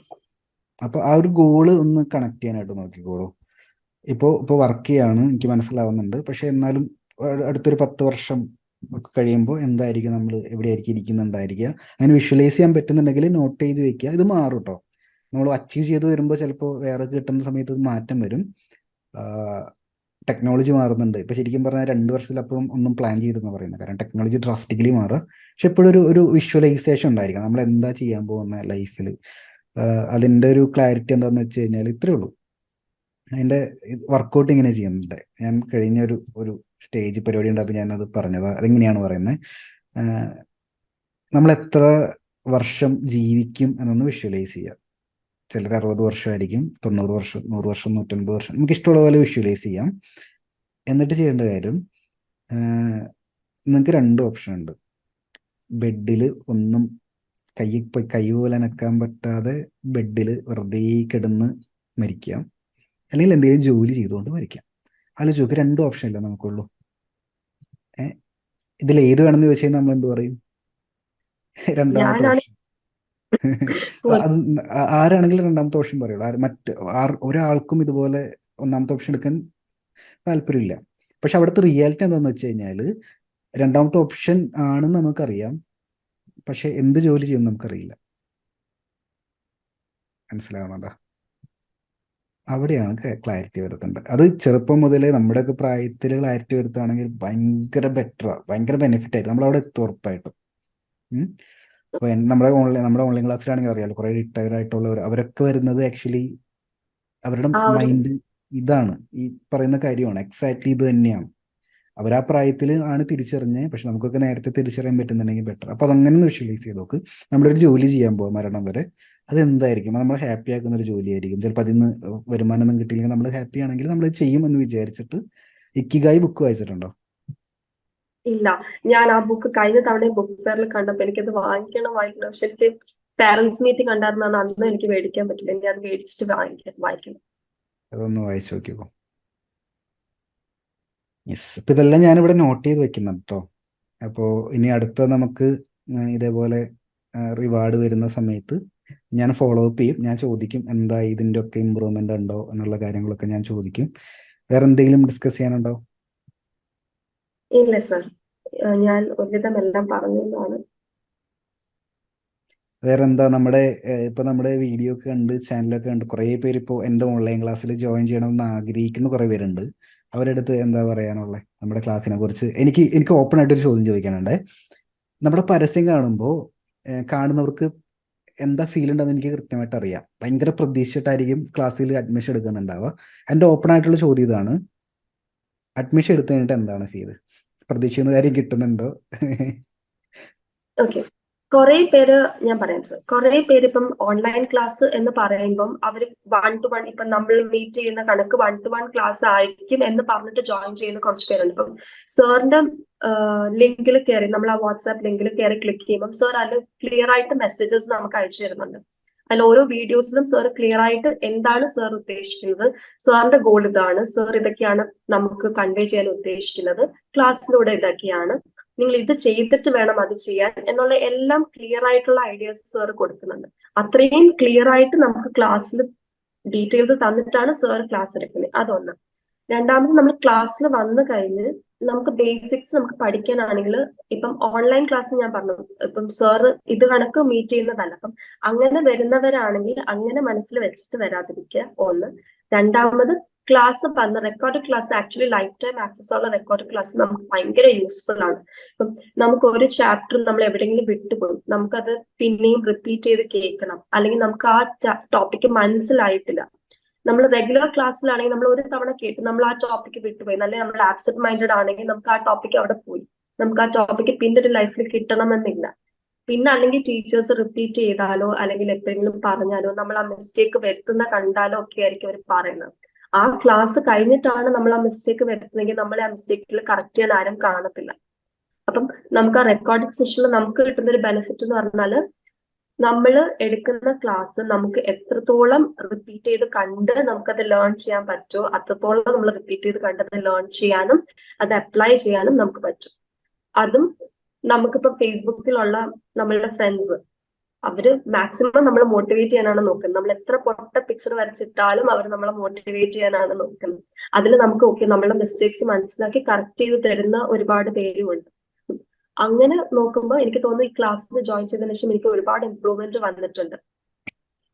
റെക്കോർഡിംഗ് ക്ലാസ് ഭയങ്കര ബെനിഫിഷ്യൽ ആണ്. കാരണം നമുക്ക് അതാണ് ഒരു പോയിന്റ്, മെയിൻ പോയിന്റ് ഇതാണ്, നമുക്ക് റിപ്പീറ്റഡ് ആയിട്ട് കാണാം. നമ്മളൊരു ആക്ച്വൽ ക്ലാസ്സിൽ ഇരിക്കുന്നില്ല. ആക്ച്വൽ ക്ലാസ് ആണെങ്കിൽ നമുക്ക്, ഇപ്പൊ ഞാൻ ടീച്ചർ ആയതുകൊണ്ട് ഞാൻ പറയാം, നമ്മൾ ക്ലാസ് എടുക്കുമ്പോൾ ഒരു 40-50 മാക്സിമം ഒരു 80% പിള്ളേരെ അതിൽ ശ്രദ്ധിക്കും. ബാക്കി 20% ഒന്നും കിട്ടത്തില്ല. അവർക്ക് കിട്ടുവാണെങ്കിൽ അവർക്ക് ആ ഒരു 20% കിട്ടുന്നതല്ലാതെ അവർക്ക് ആ 80% ഓഫ് ദ ക്ലാസ് അവർക്ക് കിട്ടത്തില്ല. റെക്കോർഡഡ് ക്ലാസ് ഭയങ്കര യൂസ്ഫുൾ ആണ്. അങ്ങനെ വെച്ച് നോക്കുവാണെങ്കിൽ നമുക്ക് കോൺസെപ്റ്റ് ബിൽഡ് ചെയ്യാനും കോൺസെപ്റ്റ് കുറച്ചുകൂടെ റിവൈസ് ചെയ്യാനും ബാക്കി പഠിച്ചെടുക്കാനും ഒക്കെ റെക്കോർഡഡ് ക്ലാസ് ഭയങ്കര യൂസ്ഫുൾ ആണ്. പിന്നെ അതിൽ തരുന്ന അസൈൻമെന്റ്സ്, കുറെ പേര് അതിൽ തരുന്ന അസൈൻമെന്റ്സ് മാത്രം വരച്ചിടാൻ നോക്കുന്നത്. അത് റിലേറ്റഡ് ആയിട്ടുള്ള ടോപ്പിക്സ് സെർച്ച് ചെയ്ത് നമ്മളുടേതായ ഇൻപുട്ട്, നമുക്ക് വരയ്ക്കാൻ പറ്റുന്ന പിക്ചേഴ്സ് കണ്ടുപിടിച്ച് നമ്മളുടെ ഇൻട്രസ്റ്റ് കണ്ടുപിടിച്ച് അത് വരച്ച് പ്രാക്ടീസ് ചെയ്യുമ്പോഴാണ് നമ്മൾ ഇംപ്രൂവ് ചെയ്യുന്നതും. അതും ഞാൻ ഈ ക്ലാസ്സിൽ വന്ന് പഠിച്ചൊരു കാര്യമാണ്. കാരണം സാർ ഇട്ടേക്കുന്ന പല പിക്ചേഴ്സും നമ്മളുടെ ഒരു ലെവലിലുള്ള പിക്ചേഴ്സ് അല്ല. ചില പിക്ചേഴ്സ് ഒക്കെ ഇപ്പം കഴിഞ്ഞ ദിവസം സാർ പറഞ്ഞു, നമ്മൾ ആ ടുലിപ്പിന്റെ പിക്ചർ വരയ്ക്കുമ്പോൾ നമുക്ക് ഗ്രേഡിയന്റ് മാറ്റിയിട്ട്, ആക്ച്വലി മുന്നേ അങ്ങനെ വരയ്ക്കാൻ വന്ന കുറെ പോർട്രേറ്റ്സ്, അയ്യോ ഇതിന്റെ ലൈറ്റ് ശരിയല്ലോ, എനിക്ക് ഇത് ഇത്ര ഇങ്ങനെ ഷെയ്ഡ് ചെയ്യാൻ പറ്റത്തില്ലോ എന്ന് പറഞ്ഞ് മാറ്റി വെച്ച ഒരുപാട് പിക്ചേഴ്സ് ഉണ്ട്. അപ്പം കഴിഞ്ഞ ദിവസത്തെ ക്ലാസ് ആക്ച്വലി അത് യൂസ്ഫുൾ ആണ്. കാരണം നമുക്ക് വേണ്ടുന്ന ഷെയ്ഡിൽ ആ ഒരു പിക്ചർ ആക്കി എടുത്തിട്ട് നമുക്കത് വരയ്ക്കാം. അപ്പം സാറിന്റെ ക്ലാസ്സിൽ വന്ന കുറെ പിക്ചേഴ്സ് ആദ്യമേ നമുക്ക് അസൈൻമെന്റ് ആയിട്ട് തന്നേക്കുന്ന പിക്ചേഴ്സ് ഒക്കെ അങ്ങനത്തെ പിക്ചേഴ്സ് ആണ്. കുറെ വൈറ്റ് സ്പേസും ബാക്കി കുറെ ഡാർക്ക് സ്പേസും ഒക്കെ വരുന്ന അങ്ങനത്തെ കുറെ ഷെയ്ഡിങ് വരുന്ന പിക്ചേഴ്സ് ആണ്. അപ്പൊ നമ്മളത് ആദ്യത്തെ ബിഗിനേഴ്സ് ആകുമ്പോൾ നമുക്ക് അയ്യോ എനിക്കത് വരയ്ക്കാൻ പറ്റില്ല തോന്നുന്ന ടൈപ്പ് പിക്ചേഴ്സ്, ആ പിക്ചേഴ്സ് വേണമെങ്കിൽ നമുക്ക് ഇതുപോലെ എടുത്ത് എഡിറ്റ് ചെയ്ത് നമുക്ക് വേണമെങ്കിൽ ചെയ്യാം, പ്രാക്ടീസ് ചെയ്യാം. അല്ലെങ്കിൽ ആ പിക്ചേഴ്സ് അല്ലെങ്കിൽ അതിന് സിമിലർ ആയിട്ടുള്ള പിക്ചേഴ്സ് നെറ്റിൽ സാർ ഇപ്പം പിൻട്രസ്റ്റ് അല്ലാതെ ഒരുപാട് സൈറ്റ്സ് സാർ തന്നെ അന്ന് മീറ്റിംഗിൽ ഷെയർ ചെയ്തിട്ടുണ്ട്. അപ്പൊ അതുപോലത്തെ സൈറ്റ്സിൽ കയറിയാണെങ്കിൽ കോപ്പിറൈറ്റ് ഫ്രീ ആയിട്ടുള്ള പിക്ചേഴ്സ് എടുത്ത് നമുക്ക് പ്രാക്ടീസ് ചെയ്യാൻ, വരച്ച് ഇപ്പം ഫേസ്ബുക്കിൽ പോസ്റ്റ് ചെയ്തില്ലെങ്കിൽ നമ്മളുടെ ഒരു സാറ്റിസ്ഫാക്ഷൻ നമുക്ക് വരച്ച് പോസ്റ്റ് ചെയ്യാനും വരച്ച് പ്രാക്ടീസ് ചെയ്യാനും ഒക്കെ നമുക്ക് പറ്റും. അത് ഓൺലൈൻ ക്ലാസ്സിന്റെ ഒരു ബെനിഫിറ്റ് ആണെന്ന് ഞാൻ പറയും. പിന്നെ ഹാപ്പി ആയിട്ടിരിക്കുക നമുക്ക്. അപ്പൊ ഹാപ്പി ആയിട്ടിരിക്കാന്ന് വെച്ചാല് നമ്മളിപ്പം നമ്മളുടെ ഒരു ഫേസ്ബുക്ക് പോസ്റ്റിലോ അല്ലെങ്കിൽ ഇൻസ്റ്റാഗ്രാമിലോ ഇടുമ്പോൾ അതിൽ നമ്മളുടെ കുറച്ച് ഫ്രണ്ട്സ് കാണും, നമ്മളെ അപ്രീഷിയേറ്റ് ചെയ്യും. പക്ഷെ നമ്മളിപ്പോ ഒരു കമ്മ്യൂണിറ്റിയിലുള്ളപ്പോ വേൾഡ് വൈഡ് ഉള്ള പല സ്ഥലത്തിരിക്കുന്ന ആൾക്കാരെ നമ്മളുടെ കാണുന്നു. അപ്പം അവര് നമ്മുടെ പിക്ചർ കാണുമ്പോൾ അപ്രീഷിയേറ്റ് ചെയ്യുമ്പോൾ നമുക്ക് ഓക്കെ പലരും കാണുന്നു. ചിലപ്പോൾ ഞാൻ വരച്ച് നന്നായിരിക്കത്തില്ല, പക്ഷെ എന്നാലും അവർ നല്ലത് പറഞ്ഞു. ഇപ്പം നമ്മൾ ചെയ്തൊരു കാര്യം നല്ലതല്ലെങ്കിൽ പോലും ഒരാൾ നമ്മുടെ നല്ലത് പറയുമ്പോൾ നമുക്ക് അതൊരു പോസിറ്റീവ് എനർജിയാണ് തരുന്നത്, അല്ലേ? നമ്മള് ചിലപ്പോൾ അതിനകത്ത് കൊടുത്ത ഇൻപുട്ട് കുറവാണെങ്കിലും ഒരാൾ പോസിറ്റീവ് പറയുമ്പോൾ നമുക്കത് ഭയങ്കര പോസിറ്റീവ് എനർജി തരുന്നത്. അപ്പൊ നമ്മൾ ആ കൊടുക്കുന്ന ഇൻപുട്ട്, നമ്മൾ വരയ്ക്കുന്ന പിക്ചറിൽ കൊടുക്കുന്ന ഇൻപുട്ട് ഭയങ്കര കൂടുതലായിരിക്കും. അപ്പൊ അതിലൊരു പോസിറ്റീവ് നോട്ട് തരുമ്പോൾ നമുക്ക് ഭയങ്കര ഇമ്പാക്റ്റ് ആയിരിക്കും. അത് നമുക്ക് ലൈഫിൽ ആക്ച്വലി ഭയങ്കര ചേഞ്ച് ആണ് അത് വരുന്നത്. അതൊക്കെ വെച്ച് നോക്കുകയാണെങ്കിൽ സാറിന്റെ ക്ലാസ് ഭയങ്കര ഒരു ബ്ലെസ്സിങ് ആയിട്ടാണ് ഞാൻ കാണുന്നത്. ലൈഫിൽ ഒരുപാട് ചേഞ്ചസ് വരുത്താനും വന്നതും ഒക്കെ ആ ഒരു ക്ലാസ്സിലാണ് ഞാൻ വിശ്വസിക്കുന്നത്. Thank you. ഇപ്പൊ എന്തായാലും ഈ ഒരു മീറ്റിംഗ് യൂസ്ഫുൾ ആയെന്ന് വിശ്വസിക്കുന്നു. ഇപ്പൊ എന്തായാലും ഈ പറയുന്ന കാര്യങ്ങളൊക്കെ ഇംപ്ലിമെന്റ് ചെയ്ത് നോക്കുക. ഇതൊന്നും പറയുന്ന പോലെ കറക്റ്റ് സാധനങ്ങളൊന്നുമല്ല, അതൊക്കെ നമ്മുടെ ലൈഫിലൂടെ എക്സ്പീരിയൻസിലൂടെ പഠിക്കുന്നത്. വ്യക്തികൾക്കനുസരിച്ചിട്ട് മാറും. നമ്മുടെയാണ് എല്ലാ എക്സ്പീരിയൻസും. മനസ്സിലാവുന്നുണ്ടോ? ഓരോ ഇംപ്ലിമെന്റ് ചെയ്യുമ്പോഴാണ് നമുക്ക് ആക്ഷൻ എടുക്കുക എന്നുള്ളത്. ആക്ഷൻ എടുക്കുമ്പോഴാണ് റിസൾട്ട് എന്താണെന്ന് നമുക്ക് അറിയാൻ പറ്റുള്ളൂ. ആക്ഷൻ എടുക്കാതെ നമുക്കൊന്നും പ്രഡിക്റ്റ് ചെയ്യാൻ പറ്റൂല. അപ്പൊ എന്തായാലും എൻ്റെ ഒരു ഇത് കൺക്ലൂഡ് ചെയ്യാൻ എനിക്ക് പറയാനുള്ള കാര്യം, സ്റ്റെഫി നല്ലൊരു ഗോള് ലൈഫിൽ സെറ്റ് ചെയ്യുക, ഒരു ഡ്രീം സെറ്റ് ചെയ്യുക, അങ്ങ് ചേസ് ചെയ്യുക. അതിൻ്റെ ഇടയിൽ കൂടെ കുറേ കാര്യങ്ങൾ വരും. അപ്പോൾ ഒരു ഗെയിം പോലെ വരും. ഒരു ഡ്രീം ചേസ് ചെയ്യുന്നത് അങ്ങനെയാണ്, ഒരു ഗെയിം പോലെയാണ്. ഇടയ്ക്ക് നമ്മൾ ഡൗൺ ആവും, വീണ്ടും കയറും, ഓടും, വീണ്ടും കയറും, ഓടും. പക്ഷെ അതിൻ്റെ ഇടയിൽ കുറേ മൈൽ സ്റ്റോൺസ് നമുക്ക് കിട്ടും, അത് അച്ചീവ് ചെയ്യാൻ പറ്റുന്ന. അതൊക്കെ കിട്ടുമ്പോഴാണ് നമുക്ക് ആ ഒരു ഹാപ്പിനെസ് ലൈഫിൽ വരുന്നുണ്ടായിരിക്കുക, മുന്നോട്ട് പോകാനായിട്ട് സാധിക്കും. അപ്പം എന്തായാലും ഓൾ ദി ബെസ്റ്റ്. ഞാൻ വൈൻഡപ്പ് ചെയ്തേക്കട്ടെ. യെസ്, എന്തായാലും all the best. Thank you.